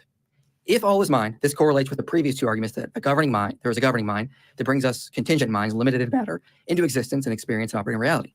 I gotta say, I love Michael Jones when his voice cracks. I always think like he's said something dodgy when his voice cracks. It's pretty funny. He'd be a bad poker player. It's kind of a tell. I'm not trying to be mean to Mike, but just I kind of find it funny. Finally, I want to remind people tonight, the debate is, are there good reasons to believe God exists? Now, I've presented several reasons to conclude yes. I've also presented nothing I've not presented on my channel. If Matt doesn't think these are good reasons, he must tear down these by offering better explanations for the data I presented tonight. He probably is personally not convinced, and I would expect that. He's welcome to believe whatever he wants. But that is not an objective case against the reasons I presented tonight. Instead, if he wishes to argue there are no good reasons to believe in God, or that he's not sure, he must account for this data with a more plausible and parsimonious explanation. I will contend any attempt will either not be plausible or parsimonious. So in conclusion, theism is more parsimonious, more plausible, and therefore more probable. Thank you. Well, that was a lot of backpedaling at the end, wasn't there? There's a whole lot of problems. First of all, there's the whole, if you want to disagree with me, you have to present an entire model that's better. Right. No, I only have to show the flaws in your model and say I don't believe you. Sure. It's shifting it's the such burden a of proof a little, yeah, hugely. And I think that sort of his model has some real chinks in it there. It has some absolutely terrible chinks in it there. So we don't automatically assume that his model is correct until I can show a better model. He's basically saying, well, my model is correct until you come up with something better. No, you have to demonstrate that your model is correct. And you haven't done that. Like we've said, you're begging the question. In your first premise, you are loading so much into there, so many assumptions. There's no reason. Like, all you have to do is, well, I reject the first premise. Now show that, this is actually the case, because not even the physicists that you're quoting say that they can show that it is the case that, that this is a simulation. Yeah, even in this argument, premise one, the mind exists. He says, well, you can't really doubt that. And, that's kind of a tongue-in-cheek nod to Descartes there, because if you doubt the mind exists, you're demonstrating the mind exists in the process of doubting it. But that's limited to a very particular perspective. From another perspective, perhaps a neurological perspective, the mind doesn't exist. Right. The mind is, for lack of a better term, an optical illusion. We think of ourselves as a single entity when we're really an amalgamation of billions upon billions of independent cells, and also many other organisms. Like it's been noted many times in other places that when you feel hunger, that's a signal from your gut bacteria. That's not even human cells sending that message to you. Right. And well, I mean, premise one I don't have a huge problem with. It's premise two that I have a huge problem with. That's the one that I have a huge problem with. Yeah. We need some more parameters on those properties. Like, if they're not the properties of matter. Now, of course, you have to include energy, because in order for minds like we have to function the way the minds we have do, you have to involve energy, because brainwaves are critical to the operation of this illusion of a single cohesive consciousness. Anybody who's ever been stoned, for example, you get a bit of an echo in your brain. It's because your brainwave patterns are thrown off by the chemical interference. Your neurons aren't processing and emitting those energy waves in the same way. And so you're getting one part of the brain will emit the brainwaves that, for lack of a better term, are a thought. And it's echoing off other parts of the brain because they're not operating in sync. Your mind goes out of sync. And that very clearly demonstrates that what you perceive as your mind is an illusion created by all your brain cells working together in a very specific way to trick yourself into thinking that your mind is a separately existent thing. So first of all, thanks for setting this up, and thanks to you for showing up and presenting that. I don't have any slides. I'm not going to be quoting anybody, and I'm not going to be, doing what I'm told I must do. One of the curious things in a lot of these debates is that people will present their case and say that, therefore, this is a good reason, or this is probable. In order for me to, in order for my opponent to win, they must present a more plausible explanation. Well, that's flatly wrong. If the claim is there are good reasons to believe in God, I don't have to come up with better reasons to not believe in a God, or I don't have to come up with better explanations for something, because if there's a mystery in the world, and the correct position is that we don't yet have compelling evidence to say that we have come to a good evidence-based conclusion on that, then that is the conclusion. And we are stuck in the position of, I don't have to have an explanation for something in order to be able to say that, hey, you presented something, but it's not quite there yet. As if we come across a murdered body, and you have this, you put together a case for the butler is the one that killed them. It's not up to me to come up with a more plausible potential killer. It is only up to me to say, either you have made a good case for the butler did it, or you have not made a good case for the butler did it, and here's why. That's 100% true. 100% true. Yeah, very much like we were saying earlier. We're prophets. Although this happened, years ago in the past, but details. Hey, it's just as good as the Christian prophets, Yeah, I mean, we see this with a lot of things in history. One example that pops to mind handily is phrenology. Like we saw correlations between certain skull properties and certain behaviors, lots of exceptions. We couldn't explain why, but whatever. Maybe it's a real thing. But then when we tested it, it didn't actually work out. But for that period of time, people were saying, oh, well, why are certain people more aggressive than others? Well, it's because they have a certain bump in their skull. That's an explanation, but it doesn't make it right. It doesn't make it better than I'm not convinced, you know? Right. And I remember Robin pointing this out to somebody, Robin, our own very own Robin Webster, that you don't need a better explanation or a better theory to replace the one we've got. A theory is falsifiable on its own merits, like on its own. So we use the thing of a few different ways that, say, medicine, for instance, like what was it, the humors system, right? The four humors, flagellum, and I can't remember the other ones. Sanguine, and phlegm, sanguine. They had these anyway. They had these, not important. They had these. Yeah, they were in my head just a minute ago. yeah. We kind of falsified that before the modern germ theory of disease kind of thing, right? We falsified that one, and we falsified what came after, which was the idea that smell came, carried disease kind of thing, which is why they had, those plague masks with the flowers in the nose kind of thing, because they thought that the smell, it's kind of right, but it's not. And we falsified that one before germ theory. Like, we can falsify stuff before we have to come up with another theory. Now, it's in human nature. If we go, well, that's wrong, we try to find out the right explanation, but it isn't required to falsify something. Like, you're not required to come up with a better explanation to say, hey, this data doesn't fit, and therefore that explanation fails, its falsifiability criteria. And Michael wants it to seem like, well, he's made an ironclad case and you've got to come up with something better. No. And it's not an ironclad case. He's trying to sort of say, hey, I'm the one presenting a case. You've got to overcome that case. Sorry, mate. Not true. Yeah, it's he's conflating a couple of different things. Like, in science, we can have a model and we can know that model is wrong, or at least it's missing something. It's incomplete. Just like, general relativity, it's missing quantum interactions, or quantum theory. It's missing an explanation for gravity. But there's a saying in science, every model is wrong, but some of them are useful. So we won't abandon a model until we get a more accurate model to replace it. We'll just be aware of the limitations, like Newtonian physics. We knew it couldn't explain the orbit of Mercury, but it was still useful, so we kept it until we got one that could explain the orbit of Mercury. But we still use it today.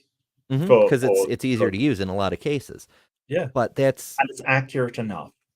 That's not the same as what Michael's doing. Michael's not putting forward a useful model that then can only be replaced when we have a better one. Yep. And it doesn't get to assume that it's correct either. He's putting forward an unfalsifiable pile of sophistry and saying, now do better. Or else I'm right, Yeah. And I think that he's trying to win the audience over like that. He's just trying to say, well, I've got an explanation and Matt doesn't. So what? The question is whether your explanation is true, not whether you have one. We talk about, are there good reasons to believe something? It is a sticky topic because ultimately you either are convinced or you're not. And becoming convinced is the result of not a conscious decision on your part. I'm going to just choose to believe this. You make choices and you make decisions as an agent, but you're not just... So that's doxastic voluntarism and doxastic involuntarism. I can't even pronounce that word. That's so hard to pronounce. It basically just means whether you can choose your decisions or whether you your decisions are something that convinces you, basically. And isn't it interesting that you can convince yourself of stuff? Isn't that interesting? So much for the irreducible personality. Yeah, it's weird, the things that we can and can't. Like, I've tried to, going back to what we were saying earlier about the observer effect, meaning you can mentally control reality because it's your perception that makes reality exist. Right. I've tried to believe I had a winning lotto ticket in my pocket many times, and it's never fucking worked. Yeah, actually, that's interesting that you mentioned that. I came across this weird people called Phase 2, and it's obviously a scam, but they're trying to appeal to this sort of, they call it quantum finance. I shit you not. I'm not even joking. Quantum finance. I think I might do the next fundamentalist fails on it, because it is a rabbit hole of nonsense and just ridiculousness. It really is. It sounds like that manifesting thing, except with quantum mumbo jumbo thrown The in. secret. Over complexicate it and make it sound more scientific, and therefore, but see, it only works if you believe in it. Just like God, you have to believe in the thing, or your prayers won't be answered. Well, I blame Oprah for The Secret. She was the one that got that well and truly moving, and I can blame Oprah for a lot. Actually, I'm not a great fan of Oprah's decisions over the years. It's been The Secret. It's been Dr. Oz. She's responsible for Dr. Oz and all of his, alternative medicine peddling. Dr. Phil and all of his quackery. She's responsible for a lot of things. Oprah has to, absolutely, that's not to mention the Hawaii thing and stuff. She's got to be responsible for the things that she's done. Don't at me. Yeah. I am not. It's fair. And Reed brought up the other two humors, so yellow bile and black bile. But weirdly, tangent, but we did discover that the 4 temperaments that are based on the 4 humors are actually a thing. Like, the Greeks were kind of close, but from psychology rather than from physics. Because if you combine a person's introversion versus extroversion with their what's the term for it? I can't think of the specific term, but it has to do with the reticular activating system. Whether a brain is more stimulated or less stimulated, but TLDR, you get the 4 kinds of people resembling the temperaments, like a sanguine person who's very labile and stable. That's what it is.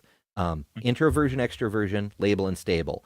A extroverted, stable person would be sanguine, whereas a person who's introverted and labile would be melancholic, and so on. Okay. Yeah, it's pretty neat. It is something that you're compelled to do by the weight of the evidence and the weight of the argument. And we have to do this knowing that we can be, in fact, wrong, that we can become convinced of things, and that we may have good, compelling arguments and reasons for it. And ultimately, the thing we're convinced of is not true. Once upon a time, there were good reasons to believe that the sun went around the earth. Really good reasons to believe it. Everybody saw this and experienced it. Everybody who stood outside said, yep, there goes the sun. It's a direct observation. And the application of Occam's razor to a more parsimonious explanation would obviously have been that the sun goes around the earth. And if you asked me now or asked me then, hey, are there good reasons to believe the sun goes around the earth? I would say, yes, there are. And yet we have better reasons to understand now that perception is because of the earth spinning on its axis, assuming you're not a flat earther. The thing is, at different times, you can have good reasons to reach a conclusion, and that's independent of whether or not the conclusion you've reached is actually correct. And so when we hear certain claims in realms that we cannot properly investigate, it is almost obvious and I'm not going to come up with the right word for it. It seems reasonable that our intuitions about it are likely to be correct. If you go to a psychic reader. Yeah, it seems reasonable, but it's not. Intuitions are not a reliable way to find out whether something is true or not true. That is definitely not reliable. I don't know. I have an intuition that they are reliable. No, we've studied it. Argument problem there. Yeah. It's a thing we can study, and we've studied it, and it turns out that intuition never even reaches 50-50 level. Like, It should be right half the time just by chance, but it's not. There's some serious problems with it. It's system one thinking, your snap judgment, your conclusions without actually considering all the factors, just a vibe sense of what ought to be. It's a survival instinct, and that's all it's good for. There's a noise in the bushes. It's probably not a tiger, but it might be a tiger, so I'm going to intuit that it could be a tiger and run the fuck away. Even if it's not a tiger, which it's probably not, I'm probably wrong, but at least I'm alive. And on those rare occasions it is a tiger, running away is the right answer. Yes. And so it's not designed to help us find what is true. It's designed to, well, I mean, it's not designed at all, but its function isn't to help us find out what is true. Its function is to make decisions that will be beneficial for our survival, short-term survival. That's all. That's all that it does. So, and I mean, it is influenced by a lot of different things. It's influenced culturally. It's influenced by sort of what you're taught, sort of, so behavioral things. It's influenced by so much. You know, it's like that police have the intuition to, like, you know, consider a suspect dangerous. Okay, that may not be true. It may not be true in a majority of the time, but it is a good intuition because it helps them do their job and stay alive, right? Or you know, do the best job they can do. Like, what's better for finding out whether someone's actually dangerous is you know, investigating a case. You know, using your type 2 thinking, using your logical thinking. So a cop may intuit they committed the crime, but whether that's true or not is definitely not. That's why we don't use intuition in you know, courts of law and things like that. It's why a cop needs probable cause. They can't just say, "Oh, well, my intuition said that they committed a crime." Well, the judge won't accept weirdly, in the U.S., the judge would accept that. Really? Yeah, it's so fucked up. Our definition, our legal definition for probable cause, is that the investigating officer has to be able to articulate a reason. It can be a bad reason, but if he can articulate a reason, then he has probable cause. So, yeah, it really could just be, I had a gut feeling, and that's grounds under American justice. That should it's not so be fucked up. That should not be ground. It should be something like a tangible reason, like I smelt, you know, marijuana smoke, or that's not illegal, or I smelt alcohol on his breath, or something like that, right? It should be a tangible reason. Yeah, something that another person would verify if there were another person there. Right. A reasonable person would say, hey, that is something. I don't think that intuition should be grounds for probable cause, because, wow, okay, that's weird. I wasn't aware. Like, would a court issue a search warrant over that? I wouldn't think so, right? That could just say, hey, that's a slightly higher bar. It has to be something reasonable, as in you would consider it to be what a reasonable person would consider reasonable. But that's not quite how it actually works in practice. It's what the judge considers reasonable. It's very subjective, but at least there is another layer of oversight on it that way. Well, I honestly think that it should take more than intuition. And I believe that it is intended to. Probable cause, absolutely. Like, you know, intuition should not. I don't.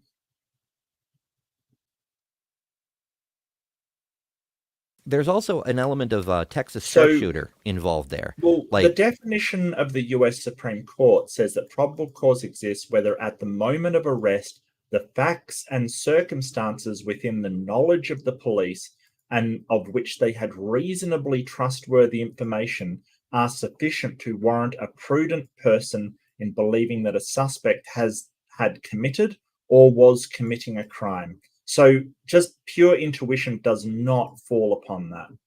So I don't know how they're if that's what the Supreme Court decided, I don't know how just, well, I had a feeling falls into that. That's ridiculous. It's kind of weird that the key hinge on that one is at the moment of arrest. And like I was saying, that kind of belts in the Texas sharpshooter thing. Because if a cop has a hunch that a guy has a gun, so does a stop and frisk, and finds a gun, now he can arrest him based on the tangible fact that he has a gun, and there's a more than reasonable suspicion he's up to no good or whatever. But if he doesn't find a gun, then he lets the guy go, and it never reaches the court. So it doesn't get entered into statistics or what have you. Okay. And they lay out their tarot cards and they do a reading for you, and it seems to apply to you. If you don't have any other information and you've been told that these people have some power to do this, then that is currently the best explanation that you have for it. This is true. This is what magicians exploit, and this is why magicians often went after the psychic readers and everything else, because they figured out, hey, these people appear to be doing the same tricks that I'm doing in my show, only they're claiming that it's a supernatural thing. The reason we're able to debunk that to whatever extent we are is because we have found the thing that you're looking for, which is, here's a better explanation. And so, did you in fact have good reason to believe that the psychic was communicating with, the dead? Perhaps. But if the case is, essentially, I can't come up with any other explanation, we know that in and of itself is not a good reason. It's not a compelling reason to believe things. This is how we've come to virtually every wrong belief that we've come to, is our intuitions, our biases lead us towards a good conclusion. And so if we're going to talk about whether or not there are good reasons to believe something, the first thing we have to do is figure out, what do we mean by good reasons? If we look at something and we make observations and we do our best to remove as much of our individual bias as we can, and we come up with a collection of data, and we can put together a model that currently explains the data, then that would certainly be considered the current best explanation for that data. But whether or not you have a good reason to believe a particular explanation is also dependent on whether or not the thing that you're explaining is, or the explanation you're coming up with, is something that you can investigate and explore. Because if you try to solve a mystery by appealing to a bigger mystery, you haven't done anything. And if you try to solve a mystery by just labeling it something, I don't know that you've actually bothered to explain anything. Yeah, and this directly ties into what I was saying about, we call that mind a god. Really? Yep. I don't think that that's what a god is. Yeah, I think that you're just putting a label on an unknown. Yeah, I do love the way Matt breaks this down, because, we talked quite extensively about the points that Michael was making, whereas Matt's just saying you can't explain a mystery by appealing to a bigger mystery, and you can't just slap a label on it and call it that thing, and therefore I'm right. Yeah. Like, And in Matt's 2 sentences, he covered all the shit that we cover. Granted, we went into, detail on it, but still. Yeah. He's basically saying that like, it's sort of what I talk about when I talk about explanatory power. Like, you basically, like, you're basically giving, well, like he says, a mystery. You're basically saying, but you can do that with any number of, like, you can do that with an invisible Blarney stone, right? A magical stone that does all of these things. You can do it with almost anything that you want to make up. And you can say, hey, you've got to provide a better explanation than my Blarney stone. Oh, yeah. I have here a magical pen. It keeps away invisible elephants. And you don't see any invisible elephants around, do you? Therefore, it works. I don't. Yeah. Well, actually, I might be seeing invisible elephants. How would I know? That's kind of the point, really. But yeah, and Matt's right. Like, we can't investigate. And I mean, I probably would have gone to his claims, but yeah, he doesn't, like, you can't just say, hey, we don't know exactly how this works. We don't have a solution for the hard problem of consciousness. Therefore, God. Why did God create consciousness either, if he wanted people just to worship him? God works in mysterious ways, don't you know, Ember?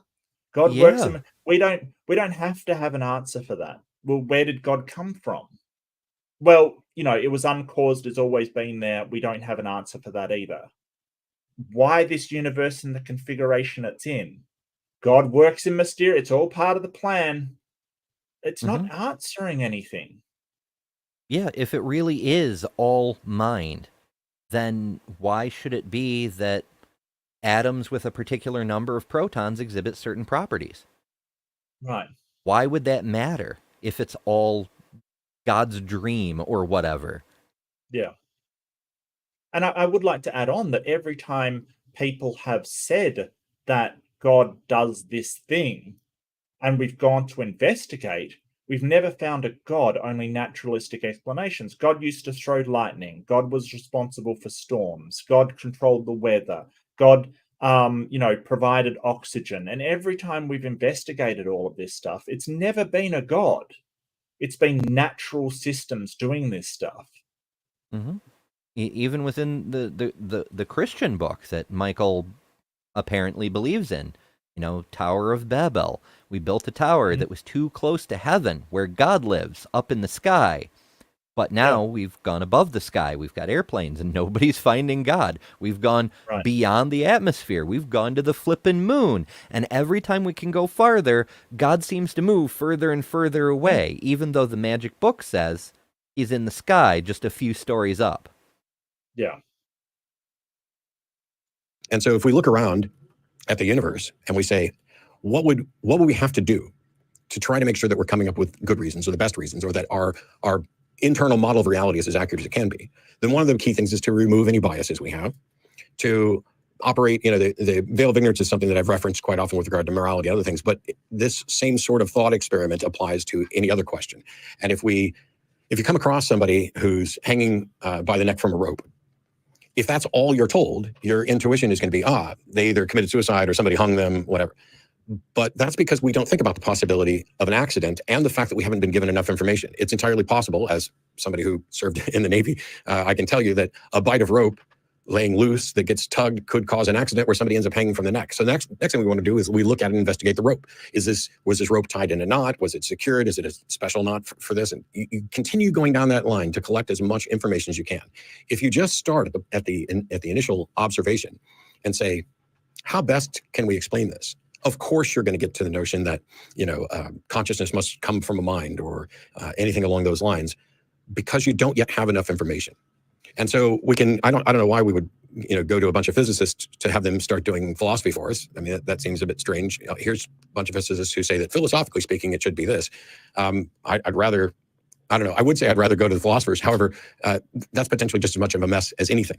Because if you have something that appears mysterious and you don't have a solution for it, you have to work to demonstrate that not only here's a solution, but here's a probable solution. And probability is something that you don't necessarily have to actually calculate, but you should be able to at least approximate. And yeah, I agree with that. But how are they? And I do have to super sticker from Pinworm, $3 super sticker. I think that is a red panda saying, "How's it doing?" I'm doing well. It could be a fox. It could be a fox. I think it's a red panda. I just love red pandas. I've decided they're the cutest. They're the cutest things ever. Especially when they like stand up to make themselves look big. It's like, oh, that is so cute. Thanks, Pinworm. Really appreciate it, mate. Absolutely do.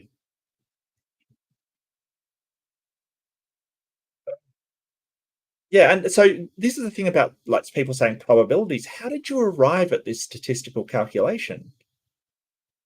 Like, I understand that you're sort of saying you can do approximations like Matt's talking about, like Occam's razor, the simplest explanation is usually the best one kind of thing, and sort of, or the more probable kind of, you can do these very sort of simplistic things. But if you're talking, the higher probability is this, how did you calculate these probabilities? Because we calculate probabilities with the amount of instances that they're true, with the amount of instances that occur. So, like with flipping a coin, you flip it 100 times. The probability is how many instances of heads that came up over how many actually, flips occurred. That's how we do probability. But you're not doing that. You're just saying, hey, this seems like it would be more probable.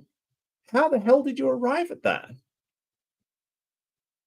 Yeah, it's back to intuition. It's putting layers upon, I had a gut hunch. Yeah.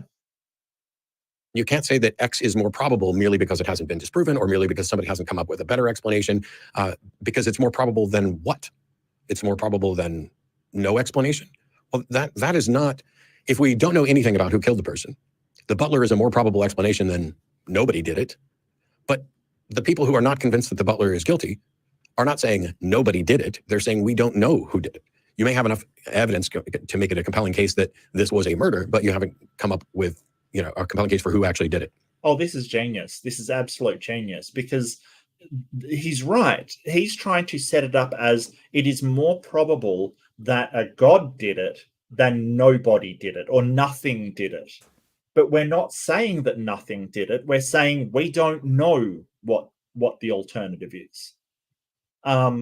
Yeah, that's really clever. Yeah. Really good way to frame it. It's like, no, there clearly was a murder. It doesn't mean it had to be God, and Right. that.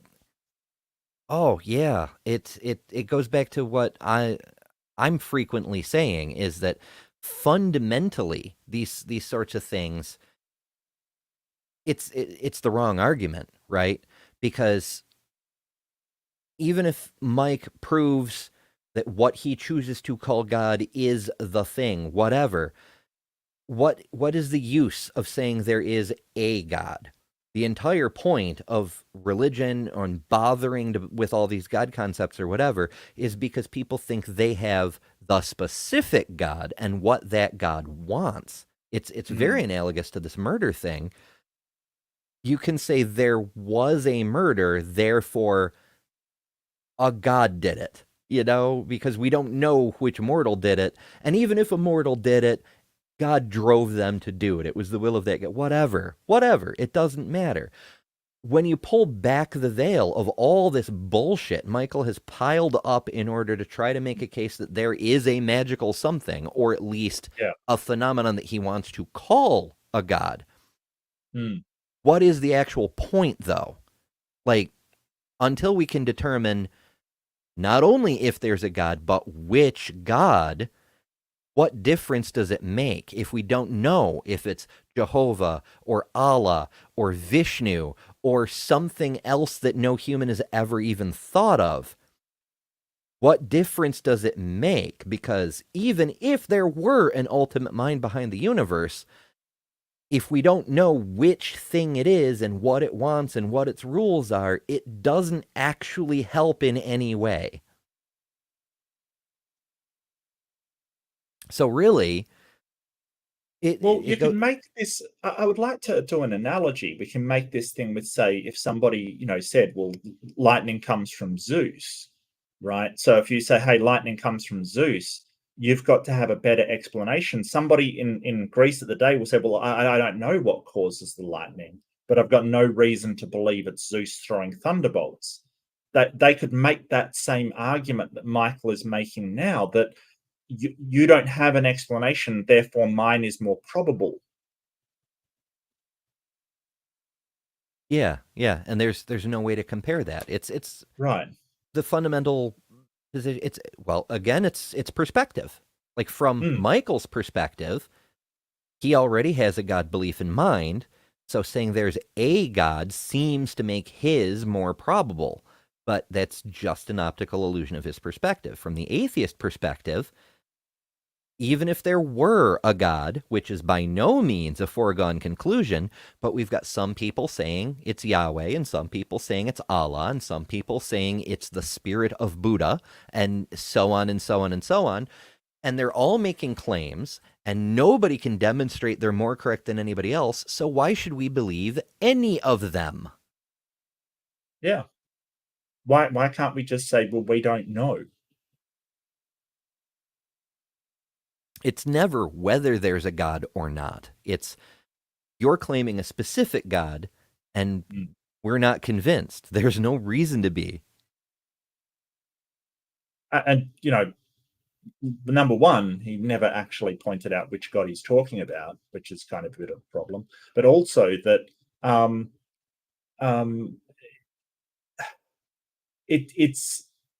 this isn't stuff that convinces people, what Michael went through. Right. All of these kind of syllogisms and stuff, that's not what convinces people that there's a God. It's this being raised in it and being sort of appealing to base intuition and appealing to wishful thinking. That's what convinces people. Wouldn't you like there to be a God? That's what actually convinces people most of the time. Oh, well, I'd like there to be a God so let's believe in a God. Which doesn't make sense to me, but, you know, Yeah. I like William Lane Craig said, it's none of his arguments that convinced him into God. It was Pascal's wager, which is ridiculous. Oh, I don't have the clip for that. I only I have the low bar, and I have the killing kids was good, actually. Oh, yeah, that was special. Yeah. So the explanation that we come up with needs to be unique to the claim. Our explanation shouldn't be able to justify multiple competing claims, which is why, no offense here, but when you argue for the classical God as opposed to a specific God, I really don't think that it gets us anywhere, because at most, even if I conceded everything and said that, oh, if you're just going to define God as that which serves as a foundation for the universe, then you've defined God in a way that doesn't have any of the properties of anything that people are going to, or any unique properties of what people have classically identified as God. It doesn't have to be, a personal being or all powerful or anything else that would get you to a particular one. And if, Christians and Muslims and Hindus and everybody else can use the same case of, there must be some mind at the end of it, that doesn't get us anywhere near an understanding of what that means. Yeah, and so it's kind of like it's a very, very complicated version of the Kalam. The universe has to have a cause, and then Michael Jones is sort of adding these attributes on, tacking them onto the end of them, and trying to use quantum physics of all things to try and justify it, which is new. That's a new one. I don't think you're right. Yeah, although it's very, very similar to Bill's argument from morality. There's a thing. That thing has to come from an external source that isn't us, but is also still, for some reason, intelligent and capable of making decisions. Like, Michael's definition doesn't even require, God powers. It could be, as we speculated earlier, it could be a 2-year-old in the next universe just pushed power on his Oculus and walked away. Yeah. No omnipotence involved. And so, while I'll save a good chunk of that for actually going through the rebuttal, when we have a claim, a mystery, acknowledging, this is a hard problem, is good. But it's not, I'm not here to defend materialism in the sense of philosophical materialism. I'm not even claiming that there is, in fact, an explanation for this. So when we look at, for example, the origin of the universe or the origin of consciousness, it may be enough to say, we don't know. This is an unsolved problem. And then people come in and say, yes, but we have this and this and this, and here's this in quantum physics, and it appears that observations, will help the waveform collapse, and so there must be a conscious observer, except that we also have other experiments that show that there's not necessarily a conscious observer when you're doing the double slit experiment. The measurement happens at the time that it's going through the slit, not when the scientist comes in and looks at what the results are.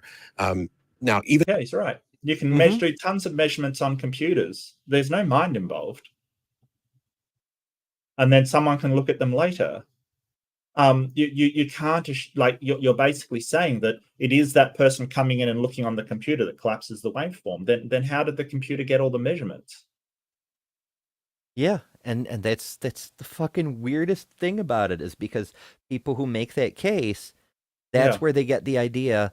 With the what de bleep do we know and Dr. Quantum and all that crap, how the electron is actually reacting to something happening in the future, and so it's traveling back in time and retroactively making a decision, because it's both intelligent and a fucking time traveler.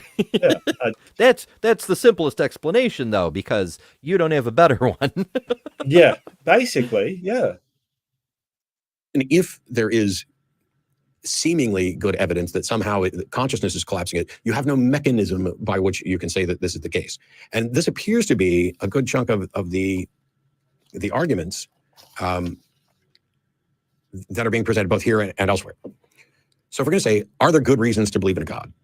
Well, we could go down an entirely subjective route and say that I'm convinced and I think these reasons are good and they're good enough for me, and therefore I'm just going to call them good reasons. But then we run into that problem where we know that there are people who think that they have good reasons, and it's just that they don't have enough information. At one time, it may have been all of humanity that didn't have enough information about whether or not the sun orbits the Earth or the Earth orbits the sun, and they had a flawed perspective on it.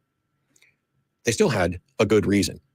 The question then becomes, have we graduated to a point where even on questions where we don't have an answer, that what would at first blush appear to be good reasons to reach a conclusion are in fact not good reasons because of other things we know. Do we have to have a counter explanation that we then show is more plausible? Because more plausible or more probable doesn't tell us much. What if the probability that classical God is the correct explanation is 1%, and we come up with something that's 6%? We still don't have any good reason to think that we are beyond the, let's say, 50 point whatever percent to get us to something that, yes, this is worth reasonably concluding for now. And the thing that people don't often remember is that science often gets pointed to as the best of all these. It is the scientific methods are the single most consistently reliable way we have of understanding the universe. But science doesn't make proclamations about truth. It creates probabilistic models based on what we understand. It explains things in terms of other things that we understand. And when we are at the fledgling front of some scientific disciplines that to many are going to appear as almost identical or indistinguishable from magic, I know we didn't get into string theory stuff here, but it raises the question of, is this proposition falsifiable? And just by example, without going too much into rebuttal at the outset, the fact that we can make a simulation of something, I don't see how that could ever lead someone to the conclusion that therefore the something we are simulating is also likely or more probably a simulation itself. The fact that, because what we're doing when we simulate something is essentially we're describing it in an abstract way in some other language, in some other environment. We're creating a computer model of it. We're creating a model of it in our head. And to say that because I can create this model in my head or I can simulate it in a computer, perhaps the thing, it reminds me of, and I don't mean to dismiss it this way, it just comes into my head this way.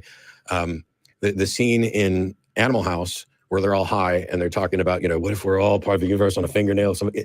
It's a cool idea. The notion that we might be living in a simulation is interesting. I've seen some models that suggest that the processing power of it would become, especially for a dynamic universe, would become exponentially prohibited.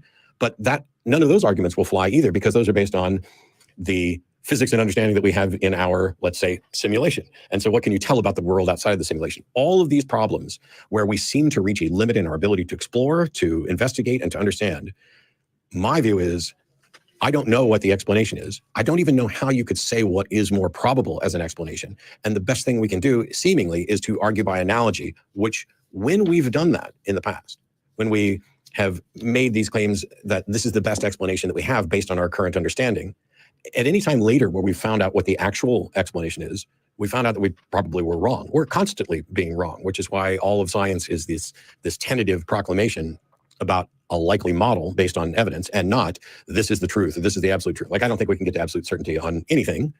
And so I wouldn't be expecting you to get to absolute certainty on anything. But to say that we have good reasons, a real argument can be made that we can have good reasons for anything if we go down this, I have limited knowledge and I have this subjective experience. If we're going to talk about whether or not we have good reasons to think that our answer is likely, not that it is the best of the potential candidate explanations right now, but that it is actually likely true, that is a different bar. And that is the bar that I'm kind of holding to, which is, if we have no explanation, any explanation anybody offers that isn't falsifiable would seem like a better explanation. Yeah. Okay. So I get what he's saying here. Yeah, he's basically going that yeah, and this sums it up really. If you have your bike stolen, right, and you basically like, who stole my bike, and one person goes, well, I don't know, I've got no idea, right, and the another person says, well, I think it was Jeremy, right, my intuition tells me it was Jeremy.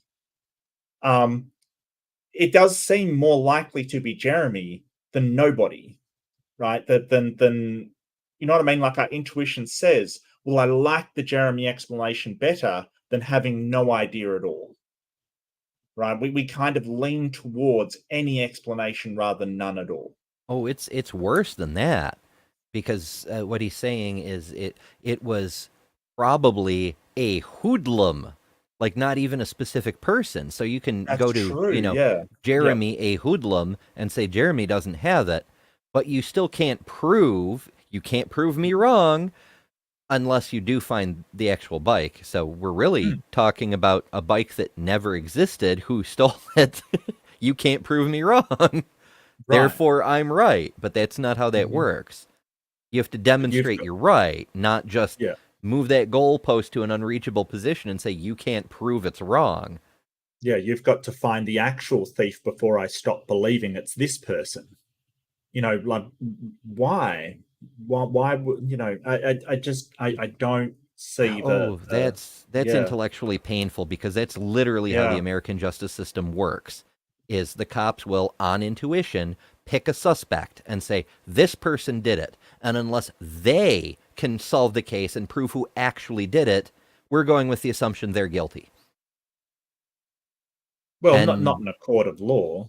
Well, kind of, yeah. I mean, not theoretically that isn't what should happen. You should have to overcome, like, don't you start on the American legal system, but I'm saying that what ought to happen is that the prosecutor should be able to prove beyond a reasonable doubt that that is the person that took it, not yeah. Yeah, Okay. and sadly, that's where we run into trouble with the definition of reasonable again. And again, it's also up to, the layman jury to decide where the line for reasonable doubt is in their case. Yeah. More often than not, you end up with people who think, well, the police think it was that person. That's good enough for me. Yeah, that's terrible. Because it's the police's job to get suspects, to believe it could be some person. That's their job. Yeah, it's messy. But does it rise to the level of being an actual good explanation? Is it sufficient to explain this? And do we have good reason to think that it is likely or probable? Or are we just saying, hey, this is weird. I don't know how we could possibly explain the mind or the origin of the universe. But people have proposed this idea that there's a being that is not bound by space and time, that is immensely powerful and reasonable and wonderful and awe-inspiring. And of course, that being could do that. That being could serve as a ground for this. Yeah, but that being could do anything, like literally anything. That's the whole point. Like, if you've got something that is capable of literally anything, like, your butterfly, Nil, the God creating, non-God creating, God creating butterfly. The great not God Nil, creator of creator gods. Right. So, if you basically define Nil as being able to create other gods, including the God of classical theism, so the Christian God, then you can't demonstrate it didn't do that, because it can do that by definition. Yep, that's exactly it. That's why Nil exists, is it both answers the where did God come from, and it relies on the same. You can't prove it didn't. In fact, you saying you have this creator God, Yahweh or whatever, that is evidence in favor of Nil. Because if you have a creator God, then the creator of creator gods seems more likely than not. Yeah, so basically, if there is a creator of creative gods, we should see a creator God. There's a creator God, therefore the creator of creator gods exists. Nothing wrong with that logic at all. No, that's perfectly sound. Perfectly. And because we don't have another explanation, that being is necessarily more probable than a non-explanation, and therefore I have good reasons to believe it. And I don't see how that rises beyond, this feels better to me than not having an explanation. Right. If in fact, the truth is, we don't have the most likely explanation. I don't know how to tell the difference between those two. Thanks for that, Matt. I appreciate a lot of. Okay. That's the introductions that we've got through. We've gotten through half an hour in over 3 hours. So that's our usual rate of movement. There was a lot more to discuss in Michael's opening than was in Matt's. Matt's got this way of making really good arguments in a way that's perfectly understandable by everybody that listens to him. It's really a gift. I can't speak highly enough of it. He can, like, and there's nothing wrong with his logic or his philosophy or what he's doing, but he puts it in terms that you're going to be able to understand and make sense, and sort of, when you think about it, that makes sense, kind of thing. I really do like the way that he does things. And Michael's, to be honest with you, if you weren't here, I'd probably be lost on Michael's, Ember. You know more about cosmology than I do, and I'd be 100% lost. Like, I would just be in the weeds. Well, I mean, that's just adding flavor text, really, because as Matt illustrated, You don't actually even have to address the minutia and the details of Michael's argument, That's because true. it's just, well, it's wit sitting. It's throwing up a bunch of big, impressive sounding terms that don't actually have any bearing on the soundness or validity of the argument. Mm. And that's kind of the stark difference between these two debaters. Is Yeah. Matt didn't address very much at all of Michael's actual argument because he Well, didn't there's a have rebuttal. to. There's a rebuttal as well. Well, So yeah, they do have a that's rebuttal true. period. So Yeah, he and kind I of mean, he kind of yeah, he said, "I'm not going into semi-rebutted this." in his opening. Yeah. Yeah, and that's fine. I think that he did stay away enough because, you know, what's good reasons to believe in God kind of thing. He's got a point, but you know, we know there's people with bad reasons to believe stuff, right? We know that there's Mhm. people who believe stuff because they took magic mushrooms and they believe it because they had an experience while absolutely off their nut, as we say in Australia. Do you have that saying as well? I've heard it a few times. It's not super common, but yeah. Okay. Yeah. So you know, just high as a kite, you know, and you can say, hey, that is not a good reason for believing what you saw is real. You know, that's not a good reason because we understand, you know, it's kind of, but is it a good reason for them? And then it becomes all subjective. I think that you're really talking about like a normative idea, like what would be a good reason for a rational person, like a rational, ordinary, reasonable person? What would be good reasons to believe? So we could sort of go with, you know, that you saw something, or that you know, while sober, that even better, a group of people saw something while sober and, you know, in possession of their faculties. um I don't know. It's hard to find, but really the best thing to be would have some reliable, rigorous evidence. You know, to have something to that shows its efficacy in getting to it. Um, yeah, but I might wrap it up there. Do you have anything else to add to it?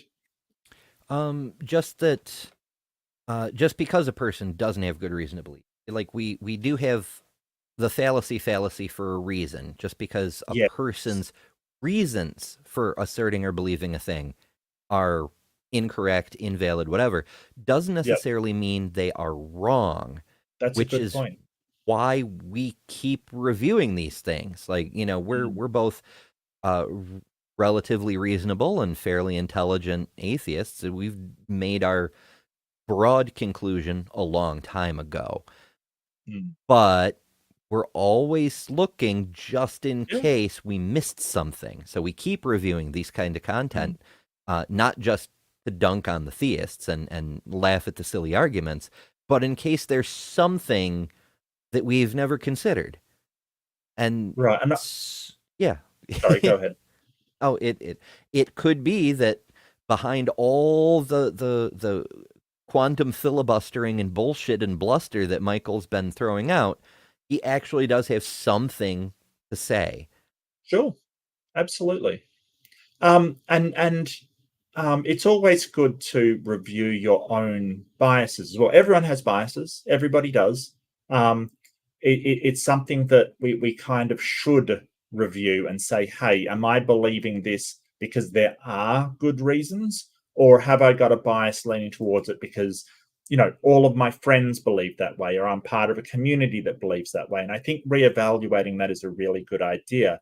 I'm pretty confident that I sort of look at that and go, you know, do I believe this? And I think that logic and rationality is the way that I get to, hey, I'm not being biased. I've tried to eliminate that and base it upon what logically makes sense and what is reasonable, and is rational, because I think that gets us towards the truth. I'll just explain the fallacy just quickly. It's like saying, so if you say, sort of, cats are clean, and I know this because, Bast, the Egyptian goddess of cats, watches over them, etc., etc. Now, you might be begging the question that Bast exists and they watch over cats. Like, you may be committing a fallacy, right? Right. Yeah. So you might be putting in things that haven't been demonstrated, but you may still be right that cats are clean. It's just for other reasons cats are clean. So because someone makes a fallacy doesn't mean they're wrong. But what it does mean, and what you should direct your attention towards, is that argument should not be considered because it is flawed. You know, but you still could be, you know, the person still could be right. It's just that particular argument should be rejected because it doesn't make sense logically. And that's sort of how it works. Yeah, as we frequently say, logic is a fantastic mechanism to rule things out. It's not so good at trying to rule things in. Yes, correct. Yeah. Well, I actually really enjoyed that. To be honest with you, I kind of enjoyed Michael's side more than Matt's. I mean, don't get me wrong, Matt's absolutely right, and it's, you know, he's brilliant as always, especially in the way that he breaks things down into very understandable stuff. But I really did like going through all of Michael's science stuff and sort of, you know, maybe I've been doing too many fundamentalist fails. I don't know.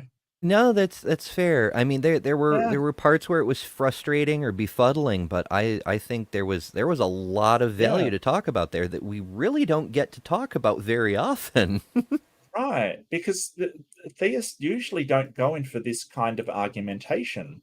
Yeah, I really appreciate he was doing something new. I think he's put himself out there on sort of a bit of a ledge, because if any of these things like the observer effect, I think someone's probably going to write him and say, hey, you know, I'm a Christian and the observer effect isn't what you think it is. Sorry.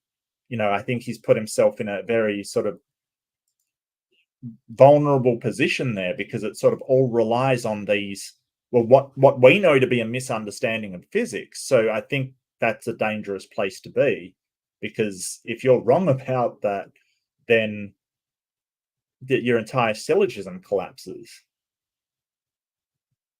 Yeah, it kind of reminds me of the everything is energy interpretation, I suppose. It's not formally laid out the way the Copenhagen interpretation is, but it's that, you know, everything we call a particle is actually just energy. It's just frozen in a point in space for whatever reason. Crystallized energy, if you want to call it that. And we see this sort of in most versions of Big Bang nucleosynthesis, where you know, the primordial matter condensed out of the energy via E equals mc squared and that sort of thing.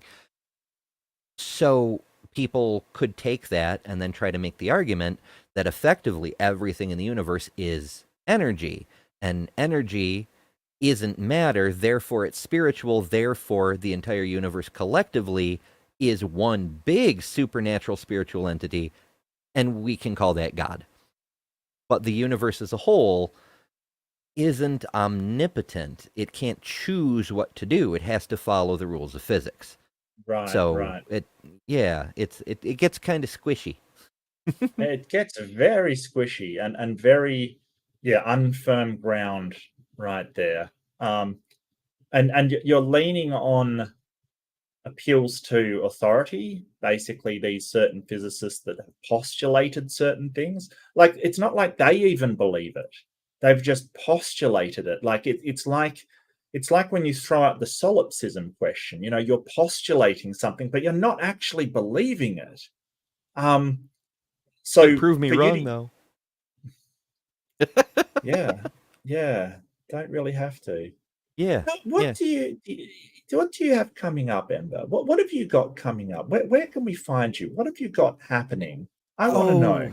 Well, it's been a bit of a rough week and a rough time, and I'm sorry.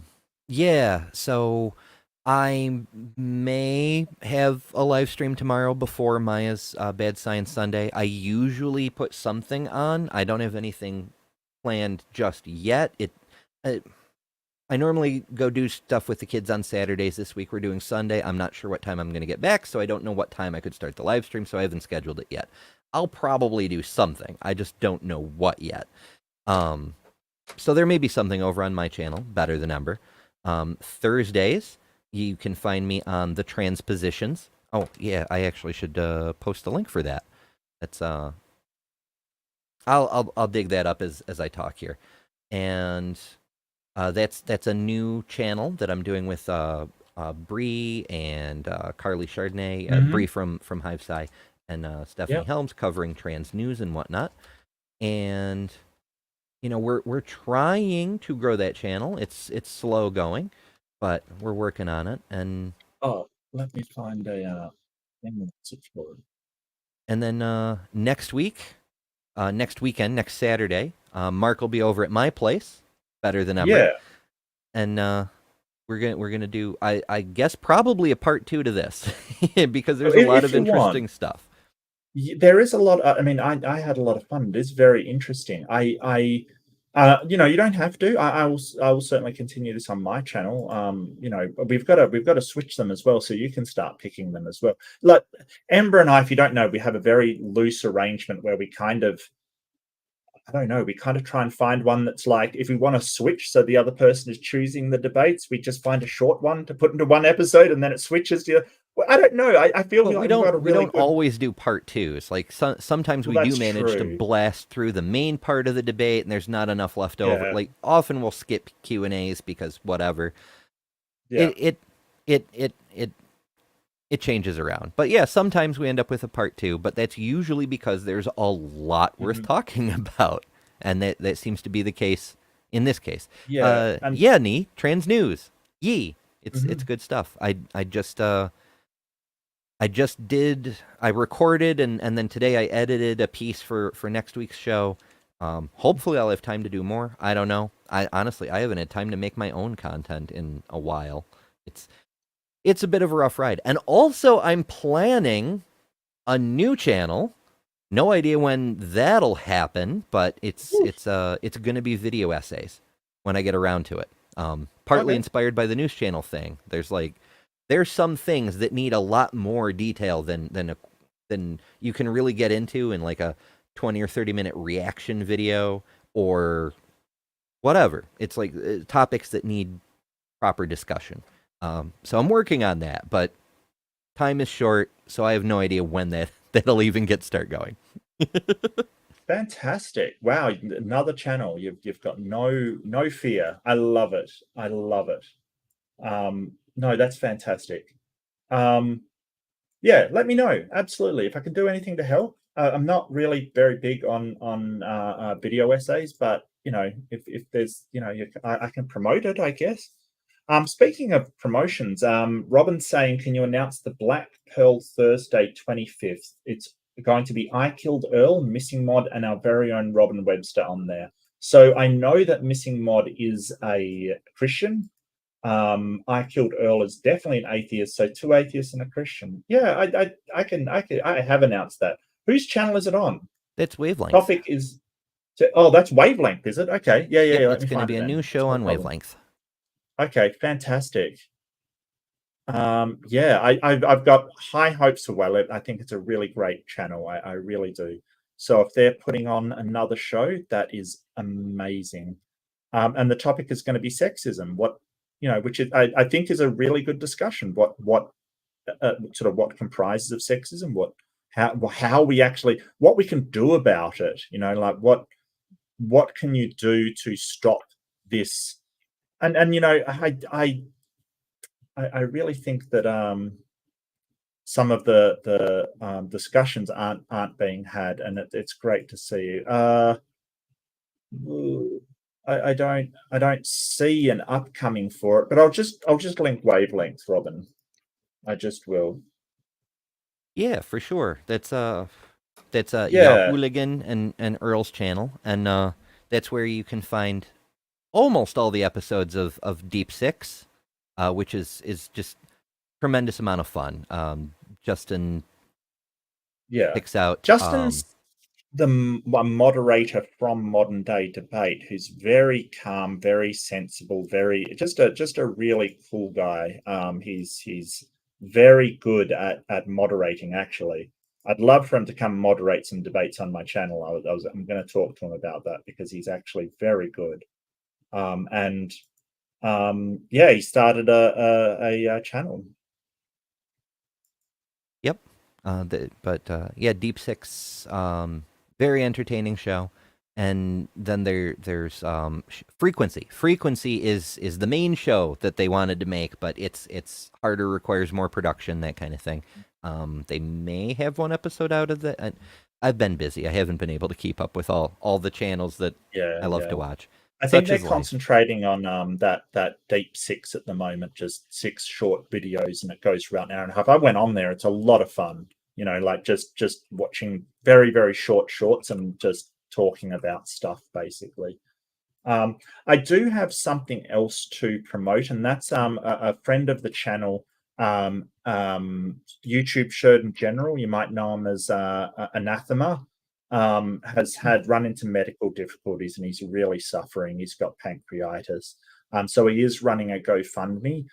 He's been a member of the atheist community for ages. He runs the Modern Day Debate Discord server. So, you know, if you do know YouTube Surgeon General or Anathema, do try to give him some love. If you can't afford it, all good. Like, don't kill yourself trying to save others. You can't rescue. But if you can see your way to helping, that would be greatly appreciated, because he's a really good guy and has done a lot for the community. I believe he's a moderator on my channel as well, because he has been a moderator on a lot of different channels. But, you know, see how you go. And yeah, I think that's about it. Later in the week, I've got a Fundamentalist Fails. I'll probably do an open room this week. I haven't decided on a topic. But I think it might be pre-sub, and let's talk about pre-sub. Let's talk about it. How do we address it? How do we address somebody who's... I like to laugh at it, but that's just me. I assume that God created morality. How do you deal with that? How do you deal with that? Yeah. But yeah. Secure your oxygen mask before helping others. Absolutely. Absolutely. Yep. But take care, everybody. Do you have anything else to add, Amber? Anything else we have to go through? Have I forgotten anything? Oh, there's always more, but I think that's the true. important stuff. Come, if nothing else, catch us next weekend for part 2. Absolutely. Over on Amber's channel. Absolutely. They are linked. She's absolutely linked in the description. She's linked in the title. She's linked everywhere. She's everywhere. You can't get away from her. You just don't even try. I am omnipresent. Yeah, omnipresent. Yeah. All right. Well, take care. Don't forget, be kind to yourself, be kind to others, and have a fantastic day or night or whatever you're going through. Thank you so much, everybody.